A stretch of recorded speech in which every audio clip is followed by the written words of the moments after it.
I stopped the beat drop. I know. What a tease. We're ready to go, and I think you guys would be more excited to hear this cast, or watch this cast, you know, whatever floats your boat, as opposed to whatever Monster Cat music was just playing. But we're ready to go, so quickly tried to get everything in order, which I think I did an okay job at, but the process of vetoes changed a little bit from the best of sevens to the best of nine, so you realize that, well, it's just a little awkward to do veto to map choices, considering that the map pool resets. So the way things are going to go for these finals, and I want to say went for the last season finals, but I'm not 100% sure, is that they veto down to the first map, which happened to be Frost, which is a pretty, you know, okay map to start off with, and then it'll be losers pick beyond that. Once all 7 maps have been used, if it goes to game 8 and 9, the map pool will restart, and you can continue losers choice. That's how things are going to go. And just barely fit best of 9 on this overlay. Some good news about that. And let's swap them around. Let's get this party started. In the bottom right, as the Red Terran and Zerg Killer, he is ByuN. And on the top left, he has quite the challenge ahead of him. It is the Blue Zerg, Samsung Galaxy's Solar. Quickly go over all the shoutouts that I might have missed. Let's see here. I know that he shouted out Bruce Moose. I think he shouted out Phoenix. So I'm just going to go by Starfield, 19 months. Sabazlin, 13 months. Satet, 68 for 6 months. Thank you all for the resubs. I also had a couple of new subs. I think Bly actually subscribed overnight, which is not a bad idea. I guess we haven't talked about the replays for this in a while, so you guys who maybe haven't been paying that much close attention, but you're interested in learning from some really sick pros, and you're wondering, like, the replays ever get released, our rule for the last season and this season was that we didn't want to give anyone an unfair advantage by being able to get the replays. So, you know, so early, and then they'd have all this preparation for, like, the round of 16, if the round of 32 players had their replays released type deal, right? So, the good news is, for everyone paying attention now, that the replays will be released shortly after this concludes. So that's a lot of games, like, a lot of games from TING. Actually, the bundle yesterday's before I forget, but, and while some of them are a little outdated in terms of meta, you know, some of the builds have definitely gotten more or less consistent. They're all from really, really good players. So, I mean, consider subscribing just for that, right? That's pretty cool. Yeah, yeah, yeah, yeah. Okay, now that that's over, I guess just one last shout out before really getting things started about the game to TING. Of course, they're sponsoring this, the entire prize pool. They've been really awesome to work with. If you're from the US and you're usually more on Wi-Fi than data, although the data prices have been reduced, then definitely check out the site bttv.ting.com. And now let's talk about the game and the players. So Solar ByuN, it was kind of interesting. I was going through like the Team Liquid post, you know, live report thread, and you know, even like a couple of the Reddit threads whenever they popped up, and on the live report thread, someone was like, Solar versus ByuN, what is this? Like 6 months ago? What did I do? I just saw someone say something good, please. Oh, we're all good. We're all good. Anyway, just panicking. I think everything's still a-okay. But someone in the live report thread, I think it was one of the writers actually, said something along the lines of, is this like from 6 months ago? And I was like, yeah, actually, and when I think about it, this was like the Elima League finals quite often a while ago. Ooh, Hellion build here. This is interesting. But that, oh my god, those Hellions are actually stuck. It looked like they had so much space to maneuver, but nope, not so. But anyway, just on that point, this does have a little bit of history, but I feel like this is not, like those Elima League finals are not comparable to how dominant ByuN has been in general against Zerg. It's is interesting though that when I say that, I usually say just like, you know, he has very consistent style. He does like the 2 racks opener, right, and then he does his thing, either like a 2 base push after that or 3 base CC. But changing things up to start things off. I mean, ByuN can be an aggressive player, like any, you know, Korean Terran is always, you know, known for, like, their scary 2-Raxes, right? And that doesn't usually surprise me, but ByuN has been very consistent on that build, so much so that's really called the ByuN build now, even though I don't think he was the one that invented it, just perfected it. That to see Hellion openers, and not even like a Hellbat opener, you know, to get that initial first game going pretty aggressive, is odd. You know, this is just a macro game. So I don't know if this is just him realizing that Solar might have had time to study me, and, you know, he's prepping for me for a long time, I should change things up, or if he's bored winning all the time with that other build. Hellions aren't going to get much done, unfortunately. Queen's even body blocking a little bit. Marines go into the main base, but they don't do much at all. In fact, they're literally doing nothing. Hellions will go down, as I said, without doing much. I guess like the drones off the mineral line, but what you really would have wanted from an attack like that would definitely have been roasted barbecue. Now the medevac gets out. I think ByuN just realized, like, oh, that's not going to do anything. Just might as well, like, click it around the map. But that is quite the unfortunate opener here. And what's so different and why his usual build is so good is that with his usual build... Oh, whoops, the queen is... Did not need that many transfuses. With his usual build, it's so adaptable. Like, you know, you might lose the first medevac and 8 Marines, but, you know, you don't lose the second one, and then you continue on with the aggression. This one doesn't really, I feel like, have that follow-through aggression, especially with how easily Solar has really dealt with this. I can imagine this being a surprise to other Zergs who have prepped against ByuN, like, well, what the hell, there's like Hellions and Liberators, what the shit's going on? But Solar's, of course, dealt with other Terrans, and he's dealt with stuff like that, and it really was not a problem. So, with how hardcore it was shut down, and just in general, how less of a follow-up there is with this build, I think that ByuN, not like a bad position, right? But I would usually put him in a better one 6 minutes into the game. I know that's giving him a lot of credit, but that's what you do with ByuN. You give him a lot of credit in TVZ. Thank to Jack Sylvest for the new sub. I guess my appeal about the replays worked on someone. Heyo. Just kidding, not gonna do replays now. Yeah, no, you are. Actually, I think they might be delayed because Rifkin does have the majority of them, and I'm not sure how healthy he feels about collecting all of them, but you'll definitely be getting them. We won't forget and, like, get you to them, like, 4 months later when they're completely useless. I'll try as fast as possible to get them out there. But with the opener from ByuN over and done with, and he's, you know, harassing a little bit with his tank, he's at the third base on location, time to talk a little bit more about Solar. Solar, his build right now is going to be Mutilating Bling. That's a lot more Korean Zergs do than European Zergs, for sure. We saw yesterday Bly incorporate some of it because Bly is a bit of an outlier, and just in general, like, more aggressive, so he still does, like, 2-base mutas and stuff like that. This should not have gotten almost 2 SCVs.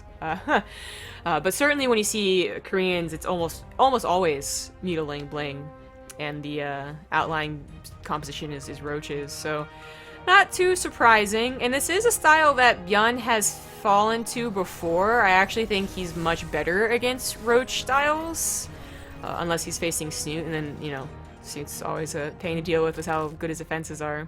But especially on Crosspaw and Frost, I feel this is where any Terran is going to have a lot of trouble, especially if their opener didn't work out quite as well as they wanted. So I think Solar set himself up nicely. There is still always going to be that time, though, when, like, the larva hasn't quite kicked in, and you don't have really that many Mutalisk or that many Banelings, and you are depending a lot on creep spread and, you know, good control over your lings, not just losing them willy-nilly and stuff like that. But once that gets, you know, pushed past and the Zerg actually gets to, like, I've been saying, like, 160, but I'm not sure about the supply. I think it comes back to Mutilating Bling being just, like, a decent composition back when it was in Heart of the Swarm, but oh my god, look how late Combat Shields was. Consequence of the opener. Oof. The good consequence, I guess, of ByuN's opener is that it does feel like he has... I guess he has tanks in general, as opposed to just going with bio for the most part, with Widow Mines, but this is surprising. Reacted way too strong to a drop in the north, ends up losing quite a few drones to the south, and allowing the Marines into a bit better position.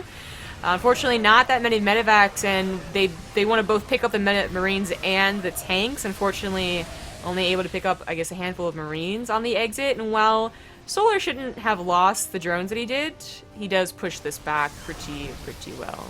This is a muta for his trouble. Maybe even more than... Oh, he's actually lost 3 mutas. I guess dealing with the drop as well. A single Marine is going to try and be a hero. But no creep spread was really pushed back at this point. All the medevacs were cleaned up at this point, and ByuN still has like a good supply. You know, his macro's still working along here, and he's about to have 2-2 upgrade lead, and actually getting the plating as opposed to the attack, which is interesting. But, you know, it's all about momentum, I feel, when it comes to TVZ, especially against Mutiling Bling. I think defensive Zergs, it can be a little more questionable, but did you push them back enough? Did you clear up creep? Did you take down their mutas? Like, all those questions. If the answer is like no to most of them, then you're probably in a very tough spot to continue being aggressive, because the creep spread just gets farther out, the muta count continues growing, you have to start building liberators instead of more medevacs, and having just lost most of them is a pretty big deal. It just gets a little more difficult, and ByuN, I think he realizes this, right? I mean, sure, this guy has just been slaughtering people that have been too defensive, trying to go for those fast ultras, and that's really where ByuN looked impressive. Oh, that was a lot of Widowmines for just 2 lanes. But he does play against the style often, right? He's in Korean League, so I think he definitely realizes where to push and where to pull away before he gets overwhelmed, because I think we've all been in that situation if you play Terran, and we've all seen that situation if you watch Terran, where they keep on pushing, rallying forward, and then suddenly they're overwhelmed, you're like, what went wrong? And it's just like, well, you probably should have taken a chill pill and defend it instead. But ByuN pushes with really quite a big army, almost maxed out even when supply blocked. And that's exactly when Solar does a little bit of a counterattack here. Now, no banlings, but if the wall hadn't been raised, Lings would have been worse anyway, just getting on top of that production. Mutas do not want to take this fight. Oh my god, there's Liberators too. No, no, no, no, no, no, no, no, no, no, no.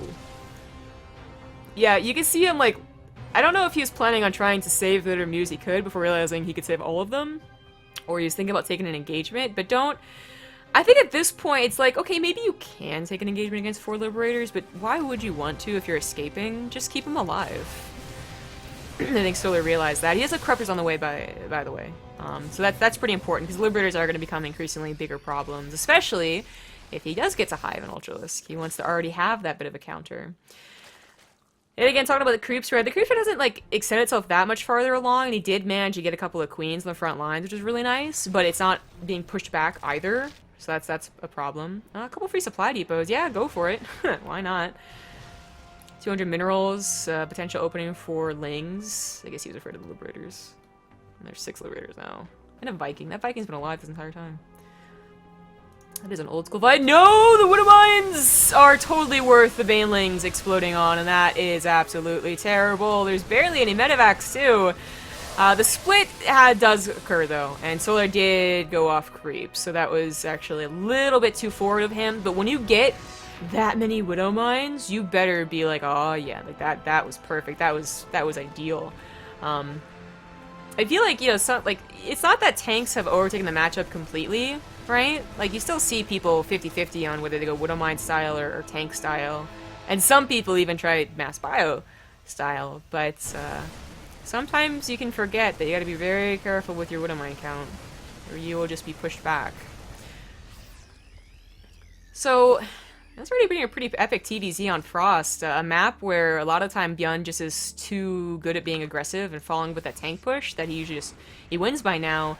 Is actually in a bit of a tricky spot. It's not over by any means for either player, especially because ByuN is not some random Terran player, right? He's not just going to roll over and die because Ultras come out. He's actually very good against Ultras, but it's also a situation where Solar is not barely surviving until Ultras either, which is where you see a lot of Zergs depend on Ultras. He's actually kind of flourishing for right now. Drops are coming in and being a bit of a pain, of course, but he does have that 5th base and a lot of drones, and he's getting to decent upgrades, although he does stall out on 2-2 while ByuN finished 3-3. So very hard of the swarm reminiscent here with those upgrades, but where are the medevacs? Oh, they're all coming right now. There we go. ByuN's gonna be very careful. He almost already took a terrible engagement that nearly steamrolled him. If he loses this army, he is not yet prepped to remax that quickly, but also to remax with good units that quickly. His Ghost Command's not quite done. He's probably going to add on more production because he is banking so many minerals, and it's just like, yeah, you still be very careful with what you do here. He is clearing up a lot of creep, and I think he, realizes he has literal pushing power. Ultras aren't quite ready to go yet. They're actually really not quite ready to go yet, but the Banelings roll on the creep anyway, and the Marine split wasn't that great. There are enough left over that if there was like Marauders here too, they can actually take on non-chitinous plating Ultralisk, but unfortunately, it was just a handful of Marines because the Banelings hits were so good. And ByuN, I just talked about how to be very careful. His Remax potential, any Terran Remax potential, is always going to be, not quite the same as 100 larva, but it could be better. This is actually a lot going on in this space, but as he expands towards a 5th and a 6th and a 7th, he's probably going to want to add on more barracks here or something like that, especially to help with even SimCity against the Ultras. He also finally only just now has Ghosts on the way, and these Ultras did finish their plating, so this is a very scary moment where Ling Flood plus these Ultras that you don't quite have the immediate counter to might have been able to roll over ByuN, but he might just have enough units in time. His arm size is only 20 supply down, the Ghosts are on the way, poor Widow Mines are basically useless in this game. Soaking up whatever Baneling hits they can. The split was good, but his third base is forfeit. Liberators, please. Liberators, they actually can't do very much at all. There's too many Corruptors. The Ghosts are here, and they try and get snipes, but he's got this very tiny army against what is a lot of units, and Medevac's going to go down to the Corruptors now, too. The Planetary's trying to hold strong whatever it can, and there's a bit of SimCity going on with this additional command center. Liberators come in, they're going to sacrifice themselves to try and get any hits whatsoever on the Liberator, or the Ultralisk. It doesn't quite work out, however. And this looks like it's still going to be the end of ByuN here. He's now, well, I guess he's killing a base over here. That's good news, but still other bases for Solar to fall back on. And he is going to go ahead and retreat for now, as he realizes the risk of overextending and suddenly losing, 20, 30 army supply to good snipes is too big of a risk. I think that is the smart decision to make, if not totally necessary. But he did, I think, enough damage to feel confident for pulling back, even after losing this base. They are both trading so consistently that while ByuN had a bank, it went down pretty quickly, and Solar has been very low on his macro as well. A good macro, I mean. He's low on his minerals and gas. That is not going to be as easy as just like, well, I lost a hatchery, but I'm going to rebuild a hatchery. Like, it's not that easy yet. But he does still have some pretty good consistent mining. ByuN gets his third back up. He's going to try and advance his position north, which I think is a smart move. Advance your defensive and offensive position, but unfortunately, especially with the Lings being upgraded in this game, the Ling run-by potential is pretty huge. But this fight doesn't look to be going very well for ByuN at all. Snipes do go down until they KO a couple of Ultras, but that supply difference is pretty big. Mind you, a lot of that was in Corruptors, but Corruptors are actually pretty damn useful. Kill Liberators, kill Medevacs, even kill Planetaries now. You're great. Do everything. Excuse me. That was lovely. ByuN's choice. So it is loser's pick now. That might be surprising to a lot of people, how that went. ByuN lost. Oh my god. And I did say that while he has the edge, I didn't think it was going to be a 5-0. But that was very convincing for Solar. That's a game where, like, if you didn't consider that ByuN tried to play a little bit differently, maybe even a little bit worried for ByuN, like, oh shit, like, he really didn't have... There was barely a point where he was the one that was about to win, he always had that creep to deal with, and that could be a little worrying. But consider that ByuN, I think, was trying to be maybe a little too... I don't know if fancy is the right word, but...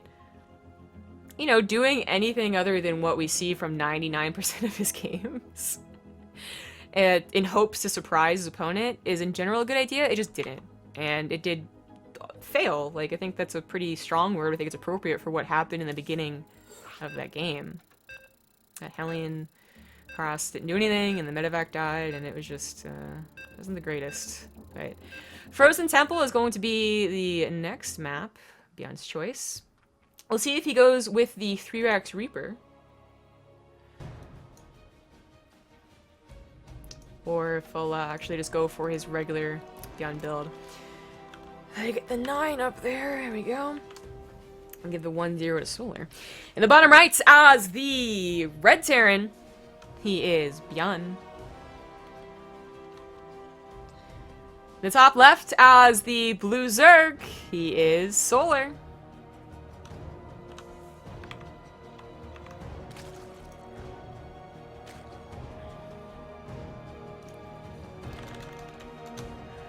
So, I guess no 3-Rax Reaper?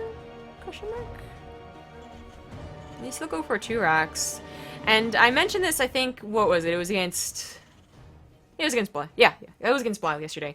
That ByuN used to be able to do this almost every single time, just like every other Terran was, really, you know? Like, it was 3-Rax Reaper, especially on Frozen Temple, but occasionally 5-Rax Reaper, like, every single game. Like, Aegis was really trying to showcase how overpowered the build could be, if you remember back in the very beginning of Legacy of the Void. But ByuN doesn't rely on cheese much at all, and he might consider Solar too formidable of an opponent to try and go for it. Where versus Bly, you know, he was already up and on match point, so he just kind of threw that cheese in. Not willy-nilly, but like as a, you know, maybe I can close this out really quickly. Now he's down 1-0, and while there's plenty of games to go, I guess it is something to consider. You know, maybe this goes to game 8. It'd be pretty extreme, but it might happen. You know, maybe Frozen Temple comes out again, and that's when he does the 3-Rax Reaper, because it is, I think, a scary build for any Zerg to deal with, but who knows. Thanks to... Hold on here. Alistair1 for the new sub, I believe. That wasn't who I called up before, was it? Oh, it might have been. Apparently my brain's already turned into mush. It's great. And thanks to Aling for the 18-month resub. Yeah, no, that wasn't who I called out. Yeah, thanks for the new sub and the resub. There you go. Solar, by the way, didn't look too paranoid about the build. There are some Zergs that are so paranoid about the Reaper build that they do try and hard counter it, like right off the bat. Not so here. It is going to be the ByuN build, again, something that he didn't, I don't think, invented, but definitely is very good with. And I expected it, and I am glad to see it, just returning back to your roots, you know? Like, this is what's been winning me a lot of my TVZs. I tried something new to try and catch Solar off guard. It didn't work. And the unfortunate news, this might be a little bit balance-winding to some people, but I really don't mean it that way. Oh, thanks to Dominique for the 15-month resub. The unfortunate news is that with the Queen range upgrade, and just with how good Zergs are getting at defending, things that are single-minded, like they want to do one attack and do damage, or they want to have one medevac and do damage, aren't going to do that much damage anymore. It's really got to be about 2 medevacs doing damage and then retreating, so then it's 4 medevacs doing damage, so then it compiles on each other and leads to a mid-game that hopefully does damage, you know? As opposed to just these like, wow, I really hope I can kill his third base because I dropped the tank and a Widow Mine over here, which I saw a lot of, you know, even a month ago or 2 months ago, but really not so much anymore.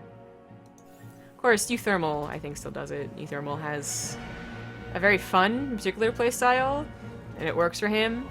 But ByuN has not given up on those type of pushes, but yeah, maybe a little bit. A little bit given up on it. Thanks to, who is that? SC Excedra for the 9-month resub. Nailed it, almost tripped me up. Let's see what Solar has scouted actually really quickly here.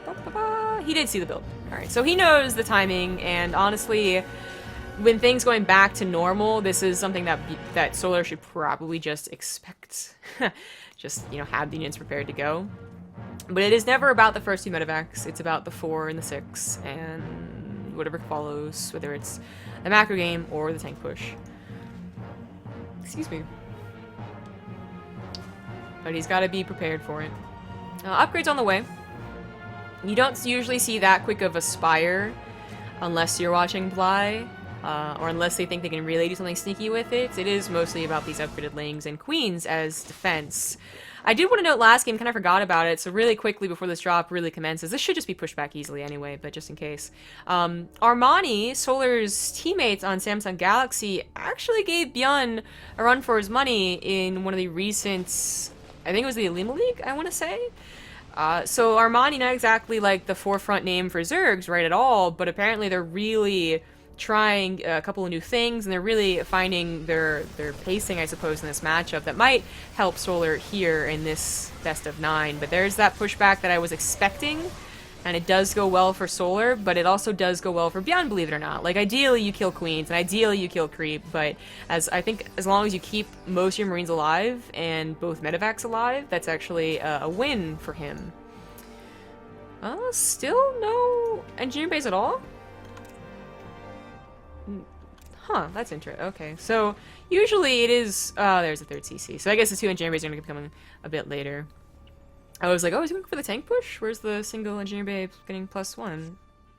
What is he gonna... There we go. Alright, there. Everything makes sense now. The world is right.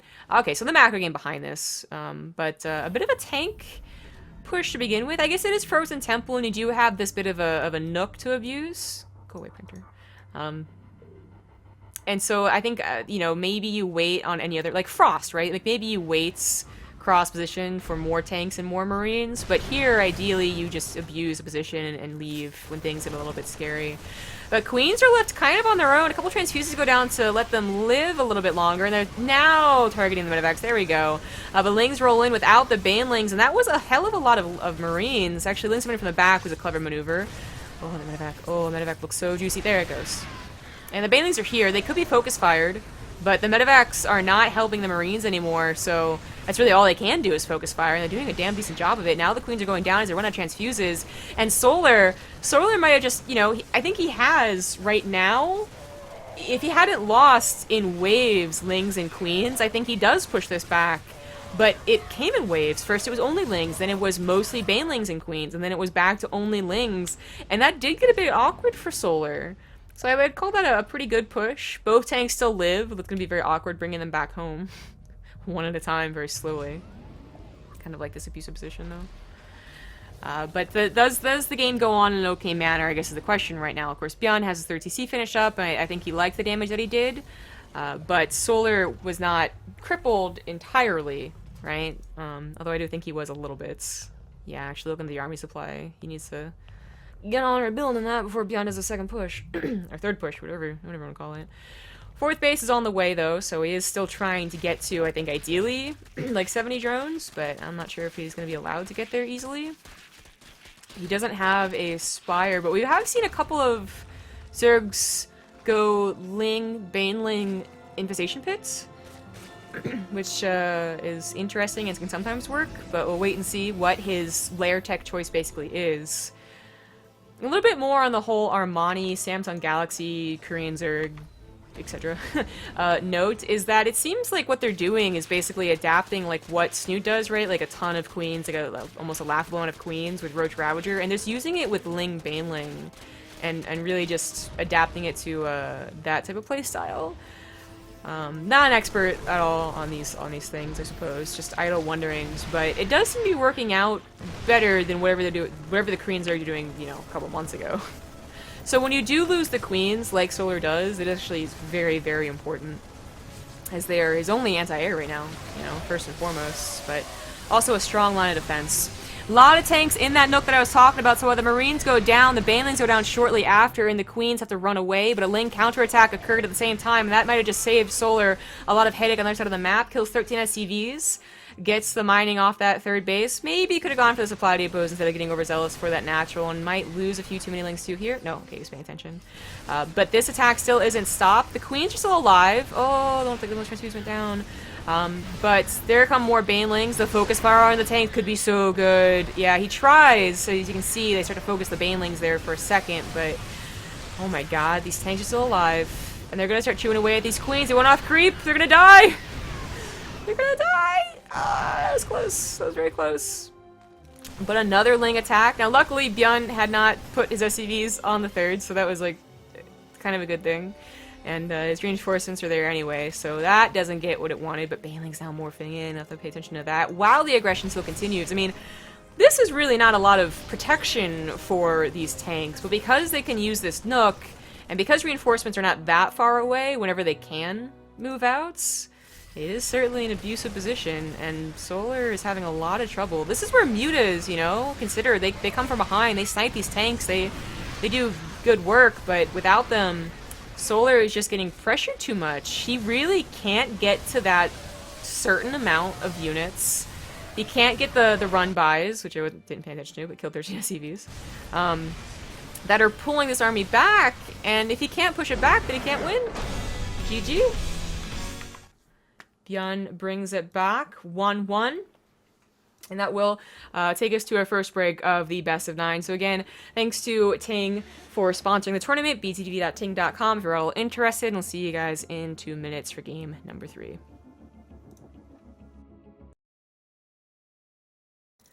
Hey, thanks for watching those ads. We're back, and it's going to be on New Gettysburg as the 3rd map. It is Solar's choice. You have quite a few more maps to get through before the reset happens, if it even does happen, of course, because it has to go to game number 8 to do so. And here we are. It is now tied up 1-1 in the bottom right as the red Terran.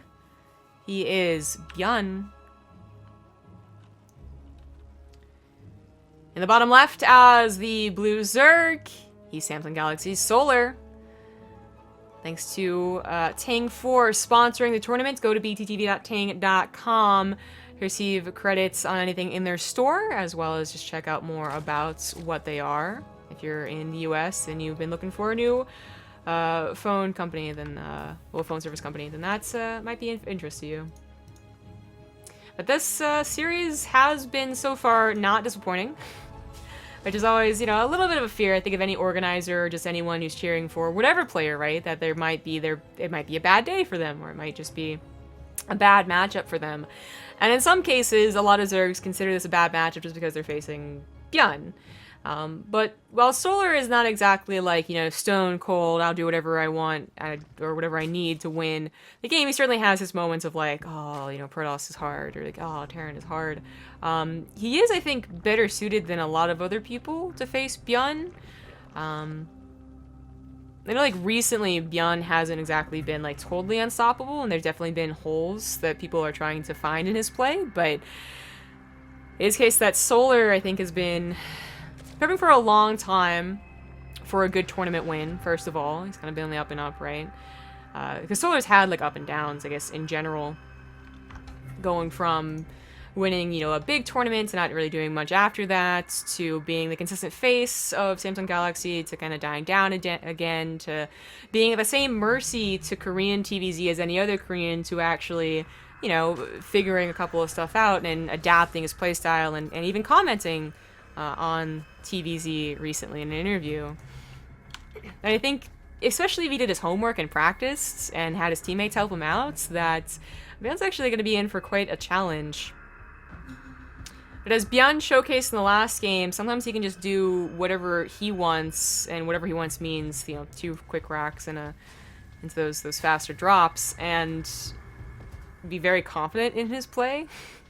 They're going to change things up here again, but still, it's one of those things where, like, there are fallback builds and fallback maps and fallback styles for a lot of players, I think. And for ByuN, he does have this fallback build that usually does him a lot of good work. But ByuN does have, I guess, his own mental issues. We'll talk about that later if it does get that extreme. As long as this continues to be even, they both should be thinking like, yeah, I can totally do this. Like, let's actually get the 5-4, would it be? Yeah. If someone starts to really rapidly increase in that point count, and suddenly it's 4-1, then that's when you gotta talk about the mental gymnastics that are going through both players' head. But it's going to be the same build as the first game on Frost, I believe, which is very odd indeed, considering how poorly that did, first of all, but also that the... Oh, no, okay, it's not the same build. I was going to say, is it really going to be the exact same, just trying to kind of like light harassment build, or is he going to mix things up? Because if it's the same exact build, I think it's denied just as quickly, and even maybe a bit easier, because these stupid air blockers. But if it's one of those things where he's like, yeah, I'm totally doing the same build as the first map, and then he comes in with Hellbats, well, that could still be a very big surprise. So Solar, you know, he dips in, actually immediately gets encountered by Marines, and that's just a little too scary to run into, because I mean, with fast overlords, you really hope you don't have to suicide an overlord. With slow overlords, almost expected. But he can come again later, basically, ideally. But he's not. He's not. He's just not shooting the armor. I don't know, man. This could be a problem. BaseTradeTV isn't done. Queen count isn't that high. We do have Lings trying to take on Hellions in the choke, which is usually not very good for Lings at all, but if there were 4 Hellions, there we go. All those Lings definitely die. I managed to get one of the Hellions, and does stop this for like a couple of seconds longer, but was that worth? It did see the armory, but he still doesn't have the Banelings quite ready to go. The Banelings only just finished. And those Hellbats are moving in, of course accompanied by a Medevac and a couple of Marines. The Queen's job right now, use their range, their best ability, whether that's killing the Hellbats or focus firing the Medevac. Both can be damn good. Additional 4 Hellbats, and I think ByuN is pushing, but without those, with things just rattling through this choke, Solar's able to push this back just with Queens and Lings. And that isn't ideal for ByuN. You always gotta consider that when they make so many Lings, of course, that they're not making drones, so in a way, this isn't really that bad, and ByuN's getting a 3rd base on location, but he does have to be, I think, a little bit careful in just trying to run in here and win, you know? Even as he does add in more Hellbats, even a grenade. Wow, that grenade flew like everyone all over the place. If he had just lost all of these units, you know, without very much damage done, without killing all the Lings, his 3rd base would have been under attack. But he does take a pretty decent engagement, gets quite a few good blasts off on those Lings. Queens still live, and that's great for Solar, but this entire time he has not been building drones, and he's now building maybe in excess of Lings. He does get a couple Lings on the side of the map, though. Oh, and this is so important that he did this. ByuN was being quite greedy with a 3rd base on location. He doesn't really have any production, you know, only just now barracks coming down, and I mean, I think you eventually stop building Hellions too, right? You eventually move the reactor on over, but he had so little production, the units weren't in position. That was a very good move by Solar, and these units, too few to really do anything to that 3rd base, especially since all the Queens, I said before, did survive. So the Medevac lives, and that's usually good news, but I don't think it's the best news. The best news is that Solar just was like, you know what, I've already made so many Lings, let's go ahead and use these Banelings, and all in. He's on only 36 drones. ByuN could lose maybe an entire mineral line and still recover from this. But, oh god, all the supply depots going down as well that he was just building. His units are only coming back now. Good thing there's no Queens here, so none of that should live forever. And they should pick up the units, but they all die instead. Oh no. Oh no. And the 3rd base is going to be canceled one again. Oh god. ByuN could still recover. I don't think this is like, okay, I tap out right now, but this is really, really bad. Because consider, his 3rd base should be done in the main right now. And rebuilding 18 SCVs is like, well, what even is that to a Terran with 3 CC? It's not that big of a deal. It's kind of a big deal. But the point is, that recovery process is usually so much quicker. Without that 3rd CC, and without a lot of production, and now a supply block going down, ByuN is really quite all in himself now. Like, I guess he's gonna try and build a 3rd CC because there really is not enough units to counterattack with. But it's such a sad looking CC. It's like, I should have been done already. This is the worst. And of course, behind all that, Solar did build drones. And while his lair was certainly delayed, and his upgrades are delayed too, his economy is at least back to where it should be. Upgrades aren't even that heavily delayed. They still probably will finish with ByuN's 1-1, but that is a lot of Hellbats. Usually Hellbats, you know, think back to Heart of the Swarm, there's always 6 of them with the engagement. That's really fallen off lately, and this is more than 6. Maybe he just goes all in with the Hellbats. Nah, he's gonna build probably Woodamines, I guess. The Hellions actually gonna transform back into Hellion mode and just try and find whatever Lings are running across the map. If only that had happened while the 3rd base was building on location, right? The power of Medevacs also can never be underestimated, because that's, you know, it's one thing to say, like, you know, LOL mules, or haha, you know, 3cc SCV production, but what really starts the comeback after an all-in like that is the Medevac potential. It starts clearing up creep, it takes back momentum, it kills Queens, it kills drones, it kills a important tech structure, like a Spire. That's where Terrans usually, like, that's when it's like, oh my god, how did he ever bring that back? And I usually attribute it to Medivacs more so than anything else.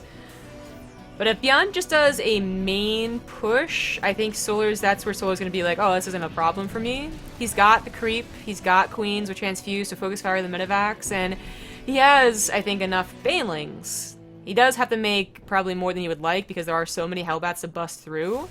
But as long as he busts through the Hellbats, Lings could actually do a decent job against these Marines. 1-1 is done for both parties. As you can see, he's very scared of the Hellbats. Actually pulled away for a second, let the Banelings take care of most of them, and Solar does push that back.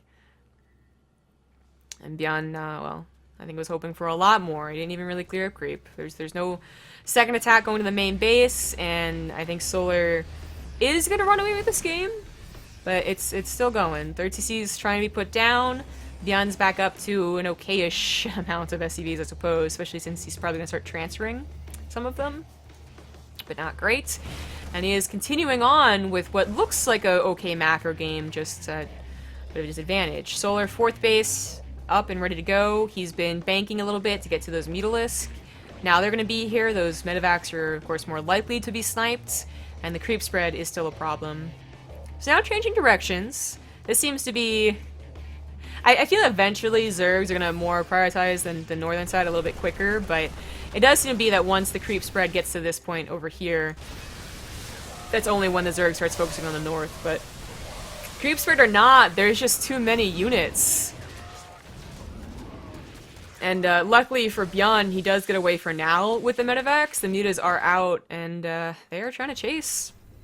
Solar realizes he has quite the lead, and oh my god, the boost is off cooldown, and then a Muta's intercept, and oh Jesus, even still. Upgrade's gonna finish up for ByuN, might help his engagement a little bit. Counterattack not really doing a whole lot, but he loses that army in the front. He's not even gonna wait and try for anything, because it actually was his army. He wasn't producing that much behind it.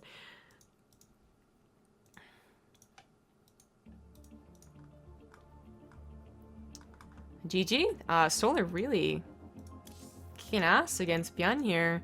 But funnily enough, only when ByuN doesn't do his regular build. So it's like, at a certain point, I feel ByuN's just going to be like, you know what? Fuck this. Whatever, man. Then just do the exact same build for the next 6 games. Wait, this game before. Yeah, including this game. Yeah, math. The next map's going to be King Sejong Station. ByuN's choice. And that's been a pretty good TVZ. I'm really impressed with Solar so far, but it's like impressed with Solar, yes, but also like, why is ByuN trying to change things up? Is he starting to lose more on ladder? Or is he just, realizing maybe he's gonna be starting to be figured out and countered, or does he just hope that one of these times this different opener is actually gonna surprise Solar and get him a, not quite a free win, but a nice little engagement. So far hasn't happened. Looks like I missed a resub. I swear this thing isn't doing its thing. Therminator 101, thank you for the 7-month resub. That didn't work. There we go. Alright, game number 4, King Sejong Station. In the bottom right, as the blue Terran, he is ByuN. In the top left, as the red Zerg, he's Solar. Looking pretty good. Looking pretty good. Still got a lot more games to win before he can actually claim that $2,000 first place prize. Difference of $1,000. First place, $2,000. Second place, $1,000. Quite a big difference.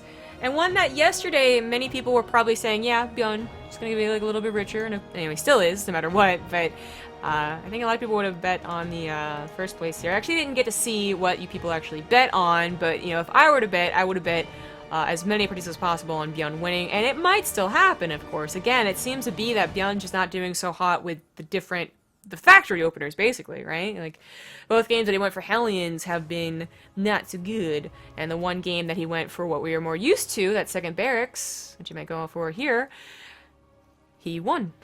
So bringing it back to what ByuN does best, I think is going to work out for him. Now, Solar, he has a bit of momentum, like a bit of a lead. He's probably feeling pretty good, especially if that last game went so well for him. His decision making ended up being quite perfect with that counter Baneling attack, slash all in. It's only a 2-1 lead, you know, so I think he still definitely has a lot of room to change up his own playstyles. You know, he maybe could throw in a Roach game, or maybe he could throw in, like, you know, hell, even like a 2-base Baneling all in, right? Which ByuN has almost died to before. Not quite, though. That still has a lot of room here, but it's not quite that, like, confident, like, oh, I'm up 3-0, like, I'm definitely gonna win now, let's do whatever I want. Ah, ByuN's gonna go for a factory build again. This really is so odd to me. You know, I'm sure there's plenty of you know, Twitch Korean pros right now in chat being like, well, you know, he does this, like, 75% of the time in, like, GSL leagues, but for as much as we cast him on online leagues, it's like, I could have cast him blindly on the floor. Just be like, oh, he's probably gonna go for like a second barracks around 21, so fine, and Spidey and like that was actually really easy to call, and now in the best of 9, not so much. Interesting that he's changing things up so abruptly, so suddenly. Maybe something with solar too. I don't know. Reaper is gonna tango a little bit, but yeah, I gotta be careful, buddy. That queen. Seems like a long time to kill that queen. Starport on the way. It's actually going to be tanks pretty quickly, so not Hellions, so different, but still faster factory opener.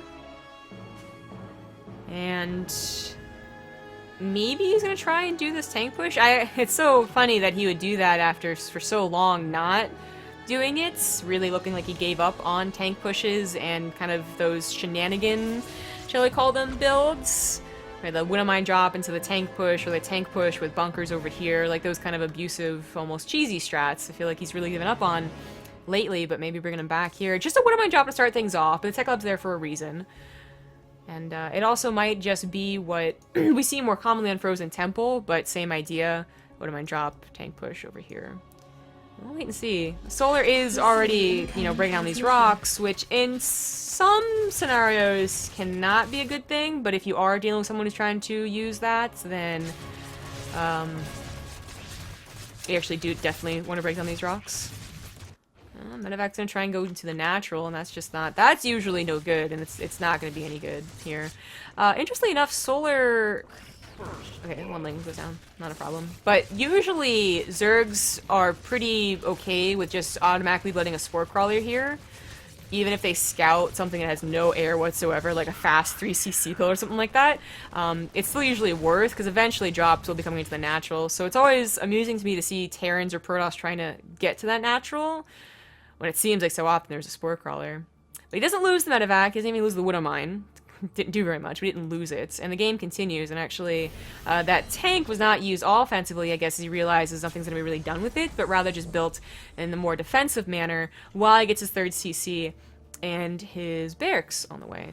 The Overlord will see all of this, and Solar now knows that he has quite some time to relax, kind of, and get to whatever he wants. And it is going to be a bit faster of a Spire. Where is that?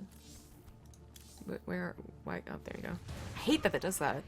If it's like a certain amount just out of range of your camera, it still won't jump to it, even if it's not exactly on your camera. Why, Blizzard? Why? Anyway, kind of an interesting place for it too. Oh, Liberator in the main base. Ooh, that's actually quite a lot of drones. Ooh. Ooh, and then the drop in the 3rd base. Ooh! You know, with how well Solar defended that first game with the multi-pronged harassment, I really didn't think this was going to get as much damage as it did, but it did. 21 drones. Just from the main and the 3rd base. I thought there was like a 3rd thing going at the natural, but no. And now these Marines on this like really great position, and so many lanes are going down. That was actually really well done by ByuN. 21 drones, damn! I don't... Wow, Solar really dropped the ball on that one. That was, I think he knows it was his fault too, but that was brutal. And he was going for a faster Spire, doesn't really want to use any of his bank to go for more drones, but does have to replace them after losing so many. I guess he's still at 53, so it's not terrible, but... did delay his upgrades for this, as you can see. Usually the upgrades sometimes even ahead for the Zerg. are now going to be very, very far behind. Bailiness also not exactly the fastest one we've ever seen. Actually, a pretty damn slow one.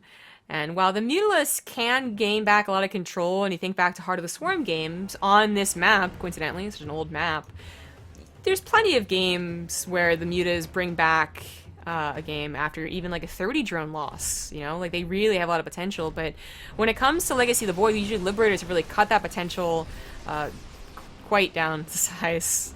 Like, even more than half, it's quite bad. But that was almost really good for Solar. Almost caught 2 medevacs. And if he had, like, 20 mutas, that definitely would have gone well for him. But still only just started making them. Missile turret is up. Marines are here. And the drop wasn't cleaned up, and it wasn't pushed back either. So ByuN's still going to be able to clear up some creep here. Liberators are on the way. And this is something where ByuN, does he really need Liberators? Oh, Muta goes down. No, you know, missile turret coverage, Marines, that's all fine with this number of Mutalisks, but Liberators make it so much easier. It's just like, oh, thank God, things that can actually not get stuck on SimCity and can chase the Mutalisk. So Solar only has a limited amount of time to really do a lot of work with these, and so far they have not done a lot of work. Combat shield's on the way. 1-1 already done, and armory. I guess armory was a little bit late, so sort of starting to catch up on those upgrades, but it's still such a vast difference. It's very, very scary, I think, for Solar here. Now, as long as he avoids the Liberators, Mutas controlling the game can still happen, but he keeps on losing one at a time. But whenever they are forced to come back and defend, whenever they get slaughtered by Liberators on the offensive, that's when the game really just is like tap out point. Kind of. What is happening? Did anyone else see that? Was that the... What was on that mini-map? That was weird. Anyway, the Mutas, which are like an integral part of what Solar went for, what he sacrificed to go for, they're not very good defensively. Oh, they're okay. It's not medevacs. It's not, you know, key units. I think they would have really preferred to have done more damage on the offensive and forced ByuN to retreat as opposed to taking a direct engagement. Now he's going to try that. The scan actually goes down by ByuN, like, wait a second, where's your army? And he sees a lot of Lings and Mutas. This is what happened on Frost, I believe. They do meet the Liberators, a Widowmine, and even a handful of Marines, and a lot of Mutas do go down. They take out the Liberators, but only after losing quite a few, back down to 9, what he originally started with. Can he get on top of the production is the question.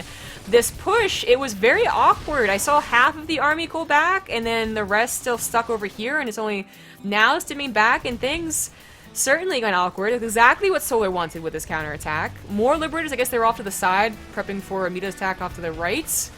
Unfortunate, as if there were 4 on the front line immediately, all those Mutas are probably dead. 9 SCVs went down, but of course, much more importantly, the attack was stalled. Now, that still is a tough game for Solar, who has now lost all of his creep over here, doesn't really have creep over here, base still not mining anyway, and is, of course, really behind on his upgrades. But that is a maneuver that done 2, 3, 4 times might really start to, A, tilt ByuN. I have to pull back so many times, really start getting frustrated, but also B, just allow the comeback here for Solar, who's still in a fairly desperate position. That 30 armor supply lead is pretty big with upgrades. ByuN didn't have the best splits on that Frost game. He definitely was one too many times just walking forward, not prepared for banelings, and that could happen again, but without creep, it's going to be a lot harder for Solar to have that opportunity. ByuN almost does it, splits a little bit, there we go, stims off of creep and realizes, okay, I messed up, let's just pick up and leave because the Mutalisk aren't around. They're going to go for a counterattack that was, unfortunately, not going to happen with the amount of reinforcements that he was keeping at home. Left side is under attack. The Spore Crawler should be helping out, but the medevac's, I think, in hold position. Or just coincidentally not moving. So cleaned up regardless. This position, especially when there was tanks and Widow Mines, unfortunately no splash really here for ByuN, is quite annoying for Zergs to deal with, but can only do so much. This attack on the left side is actually a lot scarier in my opinion. So while this is killing drones as he's trying to back attack, this is maybe going to kill a lair. Oh, he picks up whatever he can, and Solar, yeah, not even like a main engagement to happen. GG. ByuN brings it back, 2-2. That'll take us into map number 5. We're going to take a bit of an extended break. show off a little bit about TING. TING is a mobile phone service company for the US only, so if you're interested in getting a new plan that's more, you know, it's basically less money if you don't lose a lot of data, then this is probably for you. So see you guys in a few minutes.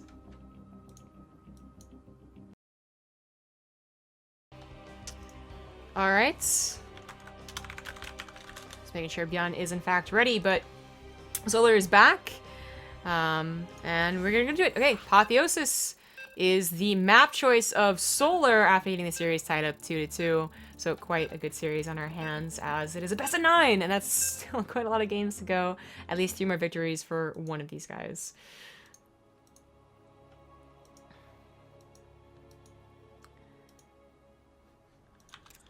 Let's get the correct score up. Let's actually go into game too. Oh god, that'd be embarrassing. There we go. In the top left on Apotheosis, it is the red Terran, ByuN. In the bottom right, as the blue Zerg, he is Solar. And big thanks to, of course, the sponsor of this event. TING is a mobile phone service company for the US specifically. If you're interested in it, check out btv.ting.com to get some credits towards whatever you purchase off their site. That's not just switching over to their, not their plan, but their rates, their service, but also like, you know, the phone or SIM card or something like that. Anything, go to that site and check it out. This has been quite cool. I really, really appreciate that this is not going to be a huge stomp, as some people are afraid of. I, again, didn't expect a stomp, but I was like, oh, what if it's like a 5-1, like a some, I don't know. But now, completely even here. These guys just keep on exchanging blow for blow. So the way this is going, this will go to game number 9. The map pool will restart. I certainly hope they're paying attention to the maps that have been played, because I'm a little lost already. As much as I love the idea of all 9 games in this TVZ, it's also like, oh god, solo casting. I'm gonna mess up at one point. I'm gonna have the scores like 6-2 and people are gonna be so freaking confused. And I'm not gonna notice until it's too late. I know it's gonna happen. Knock on wood, I suppose, but I know. It's inevitable. Thanks to a couple things that happened. Here we go. Riff King donated $5, said testing. Also go ByuN, cheering for ByuN there. Master Tom NL.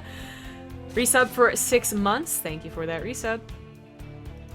And again, if you missed the announcement earlier, I know I hooked some people in with the promise of really good replays, but as this is the finals for TING, this is, you know, this is it, right? There's nothing more after this. The contest winners for that bracket challenge that happened for the US residents will be chosen, I do believe, but also replays will be sent out, hopefully, in the near future, as Rifkin actually is able to collect them once he's a little bit better, and it's replays for the entire freaking tournaments, including these ones that you see right now on screen. So some really good players, really good replays. You only get that if you're a sub to BaseTradeTV, so just like, it's insider tip, alright?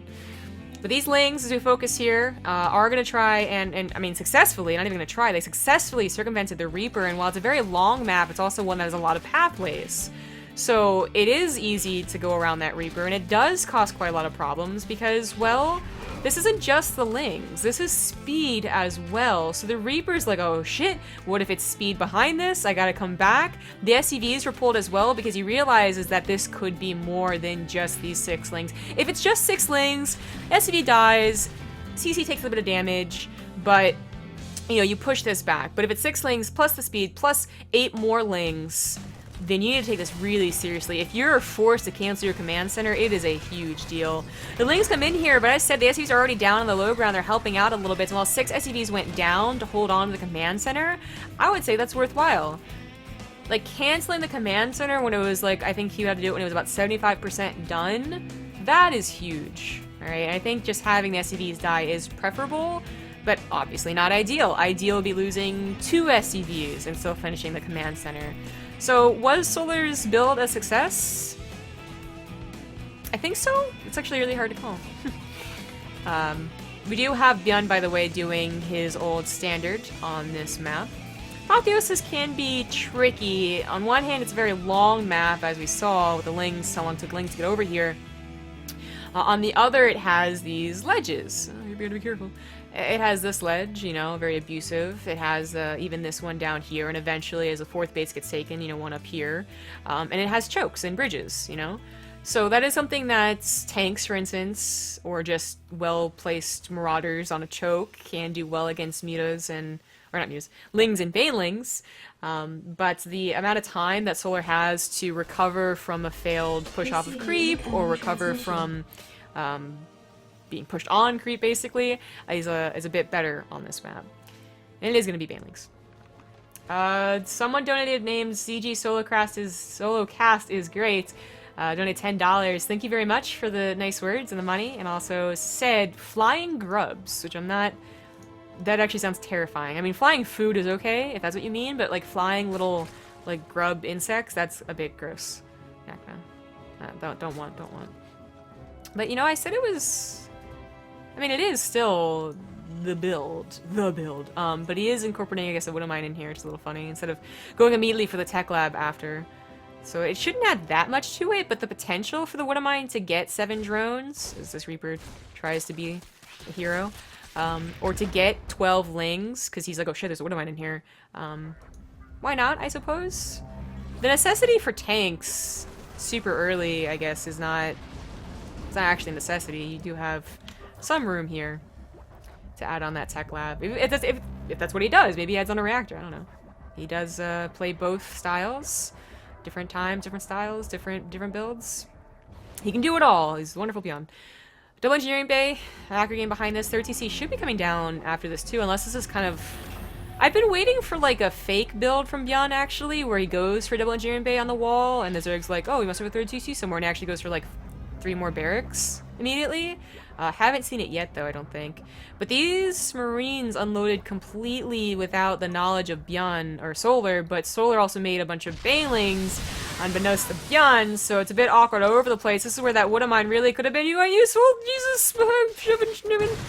Not the worst Widowmine ever. Ideally, you got all those banelings, but getting a handful of lings is not bad either. And it also allowed the SCVs to escape.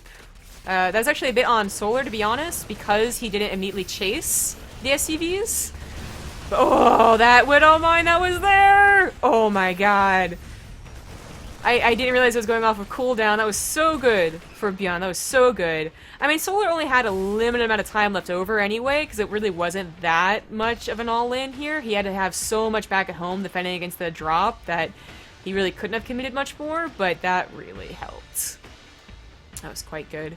ByuN, by the way, I kind of noticed on the minimap, scanned ahead to see that there was defenses and just left his army. He was just like, you know, it's probably okay, I'm not going to move in. But it's alive, it's ready to move in now. Now we can fully pay attention to it too, so we can kill off banelings as they roll in. He's actually going to get a lot of overlords if Solar doesn't respond to this, but in responding to this, there's 2 more medevacs going into the main base, and that is entirely undefended except for a single spore crawler that's, I mean, it's trying, you know, it's in the middle of nowhere, but it's trying.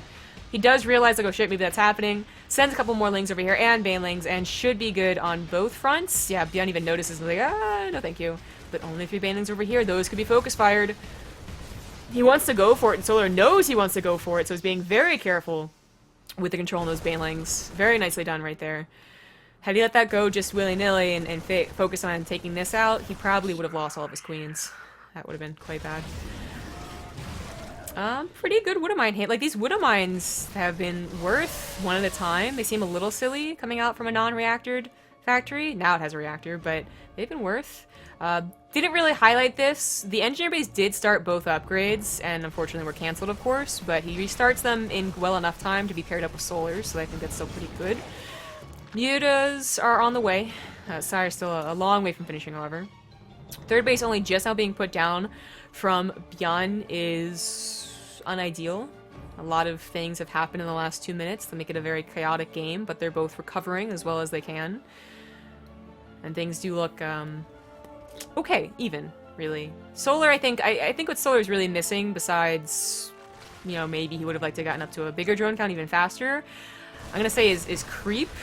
Because his queens have been, you know, very scared to move forward, they've been very scared of dying, the creep isn't as far as it maybe could be or even should be, because also keep in mind it's entirely on the left side, none on the right side, so no vision on the right side really either. That is a little scary for Solar. He's got to be very on point with other types of scouting, like lings everywhere or overlords running through, which he is trying to get to now. Upgrades about to finish for both parties. Scan goes down. Ooh, ByuN getting quite bold with this attack on the right side. I mean, as I said, there's no creep spread, so it was kind of like unbeknownst to Solar for some time, but it's still very bold. Widow Mine drop, yeah, going into the main base, and might just get a couple of drones, but not many drones to get, really. Yeah, okay, he gets some in Larva. That's okay. Not okay if he loses the medevac, though. Okay, he's gonna lose the medevac. Mutas are out. ByuN has to be very careful not to step up on a creep. There's so many banelings. Now they have speed. Be careful. Okay, he just pull back. His third base is finally turning into an orbital. His upgrades have started as well, tied up with Solars yet again, so no leads really in that department. Liberators are on the way as he realizes, like, okay, it's going to be Mutas, which seems to be a given at this point, versus Solar. Awkward Overlord is awkward. But drops are commencing in every single, well, not every single base, but almost. This one, unfortunately, cleaned up very easily. This one, at most, would have been best off clearing up creep. Tries to get the queens. Gets a Muta instead, which makes it a little bit more worth, but loses a medevac. And this attack actually didn't even try. You know, as appealing as it is not to have creep spread at all, and to know your opponent hasn't taken the gold base, it's also like you don't want to overcommit with what is no splash. There's no Widow Mines, there's no tanks in this, only Marines. Let's be very careful with that army. There's a lot of lings, and they look like there's more lings too because there's skins on them. Oh. Turning into banelings, hopefully ByuN gets to this before the banelings are done. Actually, at this point, since he's about to collapse in on it, he probably would want the banelings to finish because they would take a very undesirable trade. Unless ByuN doesn't split. Unless ByuN doesn't split! Oh god, the lings will first round! Oh, he's good. He just picks up. That was a little scary. So I think he saw the opportunity too, like, oh, this might just be free banelings, and then he got surrounded. It still might be a little bit sassy. Okay, Solar was going way off of creep, thought he saw an opportunity, decides not to go for it. Fourth base might not be at the gold, but it is nice and saturated over here. Oh, hey, Mutas. Hey, is that... I don't know if you want to take that trade. Lost 2 Mutas for a handful of Marines. I guess it was on purpose, apparently, but I don't know. Upgrades are about to finish for both parties. Does anyone have, like, even the slightest bit of a lead? Terran has, like, a 5-second lead with those upgrades. Could have been important if Solar was going for an attack right now, and he is moving across the map off of creep in a very scary way. You know, for him, he could just take a bad engagement off of creep. For ByuN, he could be surprised by, like, what the hell are banelings doing over here and not split. But going back to that creep spread, it really hasn't gotten any better since the last time I mentioned it, and that is very worrying, especially if Solar is ever forced to expand to the right side. That's just not a lot of defensive opportunities over there. Widow Mines this game are... Well, they were split, but the bio wasn't that well split. It still takes an okay trade, I suppose. A lot of Liberators. Mutas ain't gonna do anything against those, but Corruptors are now on the way, and Solar had a very good game that went this long, and again, Apotheosis, it's very, oh, that was a good women hit. It can be very difficult for Terrans who don't get a leg up in the beginning. You know, at a certain point, they are relying on just constant pressure, whether that's through a lot of drops or through rallying, and when the map is so long like this, it really cuts into that, and the Zerg, not exactly super comfortable at any point, but maybe a little bit more comfortable, especially if there's creep spread, which is only just now getting over to that right side. This fifth base looks like it's going to be cancelled because Solar went for a counter instead, which isn't working. Maybe gets a couple of CVs. I would say not worth for the amount of lings he sent over there, but not devastating either. At least it kept some reinforcements back, and more importantly, and this is really the kicker that I think is hard to remember, you force the Terran to pay attention over here. If they don't pay attention over here and move in, they probably just die. So a lot of times the Terrans will just not move in because they'd rather stop pressuring but not lose their army than lose their entire army. So that's a very important aspect of counterattacks, and that's definitely worth it for Solar as long as his army supply stays relatively good, which it is. Now, the fifth base is going to be taken over here, so I guess gold base a little given up on for now. ByuN does still have some control over this game, but I feel like at any point Solar could go for a big surround, and there's still not a lot of splash for ByuN. Yeah, he just goes... It's not even necessarily a surround, it's mostly a back attack, but there's a lot of reinforcements that weren't with the army, and he did not have, I think, enough splash to deal with that. So he's going to retreat. Just bulk up his bio force. You know, have these emergency widow mines in the fence as well. And might, yeah, have to start thinking about just turtling for a little bit, getting that 4th base up, getting the 2nd starport up, you know, preparing for maybe ultras. It's actually quite surprising that Solar has yet to go for an infestation bit, despite having what is, I think, a lot of moments of just like, oh yeah, I pushed that back. Oh yeah, I pushed that back. Usually when they find a good position that they push the Terran entirely back, they add on that infestation pit, as Solar's waited a little bit longer than maybe necessary. But now he's adding it on. Goes for the would-be planetary. It's not one yet, and it's not helping whatsoever. Can't really lift either because the corruptors are right there. But so is ByuN's army. And to overstay his welcome, Solar could lose a good chunk of his own army in trade for that 4th base. The 4th base is not gonna go down. It's burning, but it still has about 300 health, so it should be okay. And the splits ended up being okay as well. 13 SCVs went down with that too, and ByuN, I guess, has never really had that many. As he hasn't remade them, he never started off with that many, and he's down to 38. Well, I mean, he's mined out. Yeah, never mind. Actually, 38 is probably going to be perfect for what is almost 1 base saturation. Oh my god, the mule drop. Mule drop, please, repair, or something. Liberator survived, by the way. Kind of neglected to mention that, but the Corruptors were focusing more on the command center. They didn't kill medevacs, they didn't kill Liberators. But the Ultras aren't out, and I do wonder about the usefulness of Liberators. There are 4 of them. And while Ling Banelings usually just run past them immediately, they are definitely a nice little siege up point, especially with a bit of a choke going on. So Solar will lose his first 5th base, but he took a 6th at the gold, so just transfer over, not the biggest deal for Solar. On his way to a hive, finally. Eventually, ByuN will have to worry about Ultralisk, but I think he's well prepped to do so, especially since he did not lose his planetary on his 4th base. He's probably going to use his main command center to go over here, if I had to guess. I've actually seen a couple of Terran players start to wall off diagonally here and totally expand to the left side and just completely forget about their right side. I think that's a cool tactic that might be the standard in the future, but not so for ByuN. So he kind of has which side is he really gonna both attack and defend ideally. Fortunately, again, Apotheosis being such a big map, you can't really do both with such not slow units, but kind of middle, not quite fast, not quite slow units that is bio. Anyway, the creep spread for the left side has really gotten a little bit out of control. Right side only just now coming in, but at least it's something, because that gold base is now super important. As this base is, left side base is not quite set up. But Liberators get way too far forward and just basically immediately die without doing too much. Widow Mines do still live. There's quite a few medevacs, but not a lot of Marauders soak up these Baneling shots. Marine try and split off of the creep a little bit, trying to take the best engagement they can, realizes things are going a little bit south, picks up instead, but run! Okay, that didn't work out. Uh-oh, his army's about to get trapped too. Those Banelings are rolling in, he can't do anything about it. Okay, the Banelings roll into mostly Marauders. That was better than what it could have been, but not super great either. Solar has not that much greater of an army supply, but consider he just pushed back ByuN entirely, as ByuN just like has really kind of lame looking reinforcements coming out right now. He is only on 1 base mining, guys. Like, he should have probably sent his command center over a lot sooner. And doesn't even really have that many SCVs to saturate more than 1.5 bases. That could be a problem. That is a problem right now. Ultras are on the way, and ByuN can't afford to deal with them. He lost his Liberators. Ghosts are too expensive in those minerals. If they're expensive in gas, that's no problem, but not the minerals that ByuN needs. And while he's getting his command center up, he should also probably be getting his natural command center up. You know, just take that chance that they won't see it, clear up this Ling, and hope to God you can mule drop before they see it.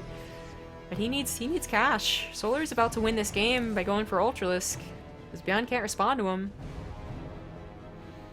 Upgrades are in favor of ByuN, and they have been for a while. Very, you know, old school TVZ.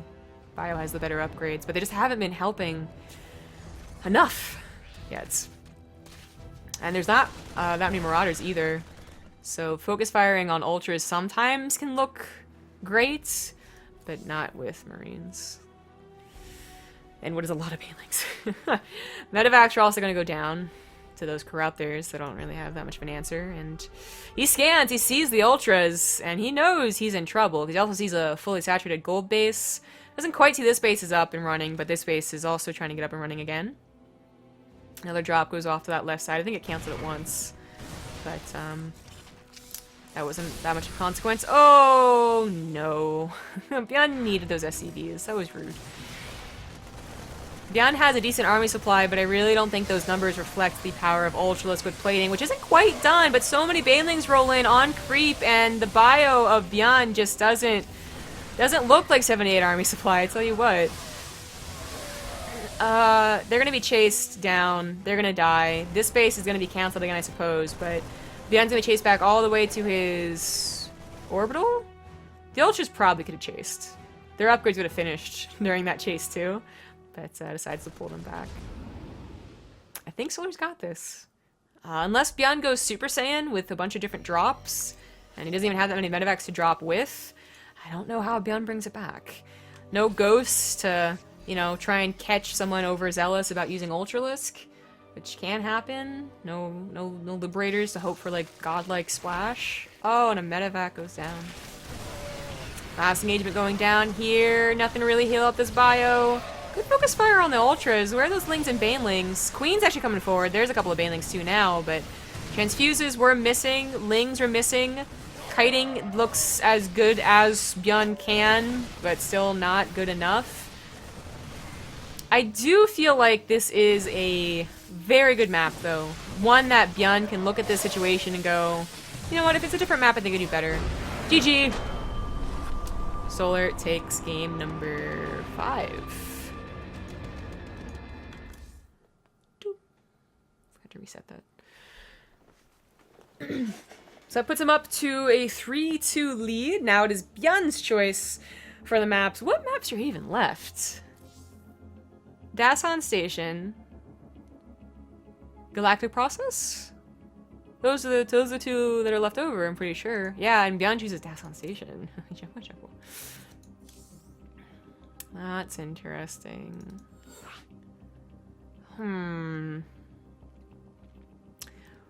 I think Dasan Station at this point, everyone thinks that Terran's better on it. The variety of Terran, I think, really does help here, and tanks are just very good with chokes and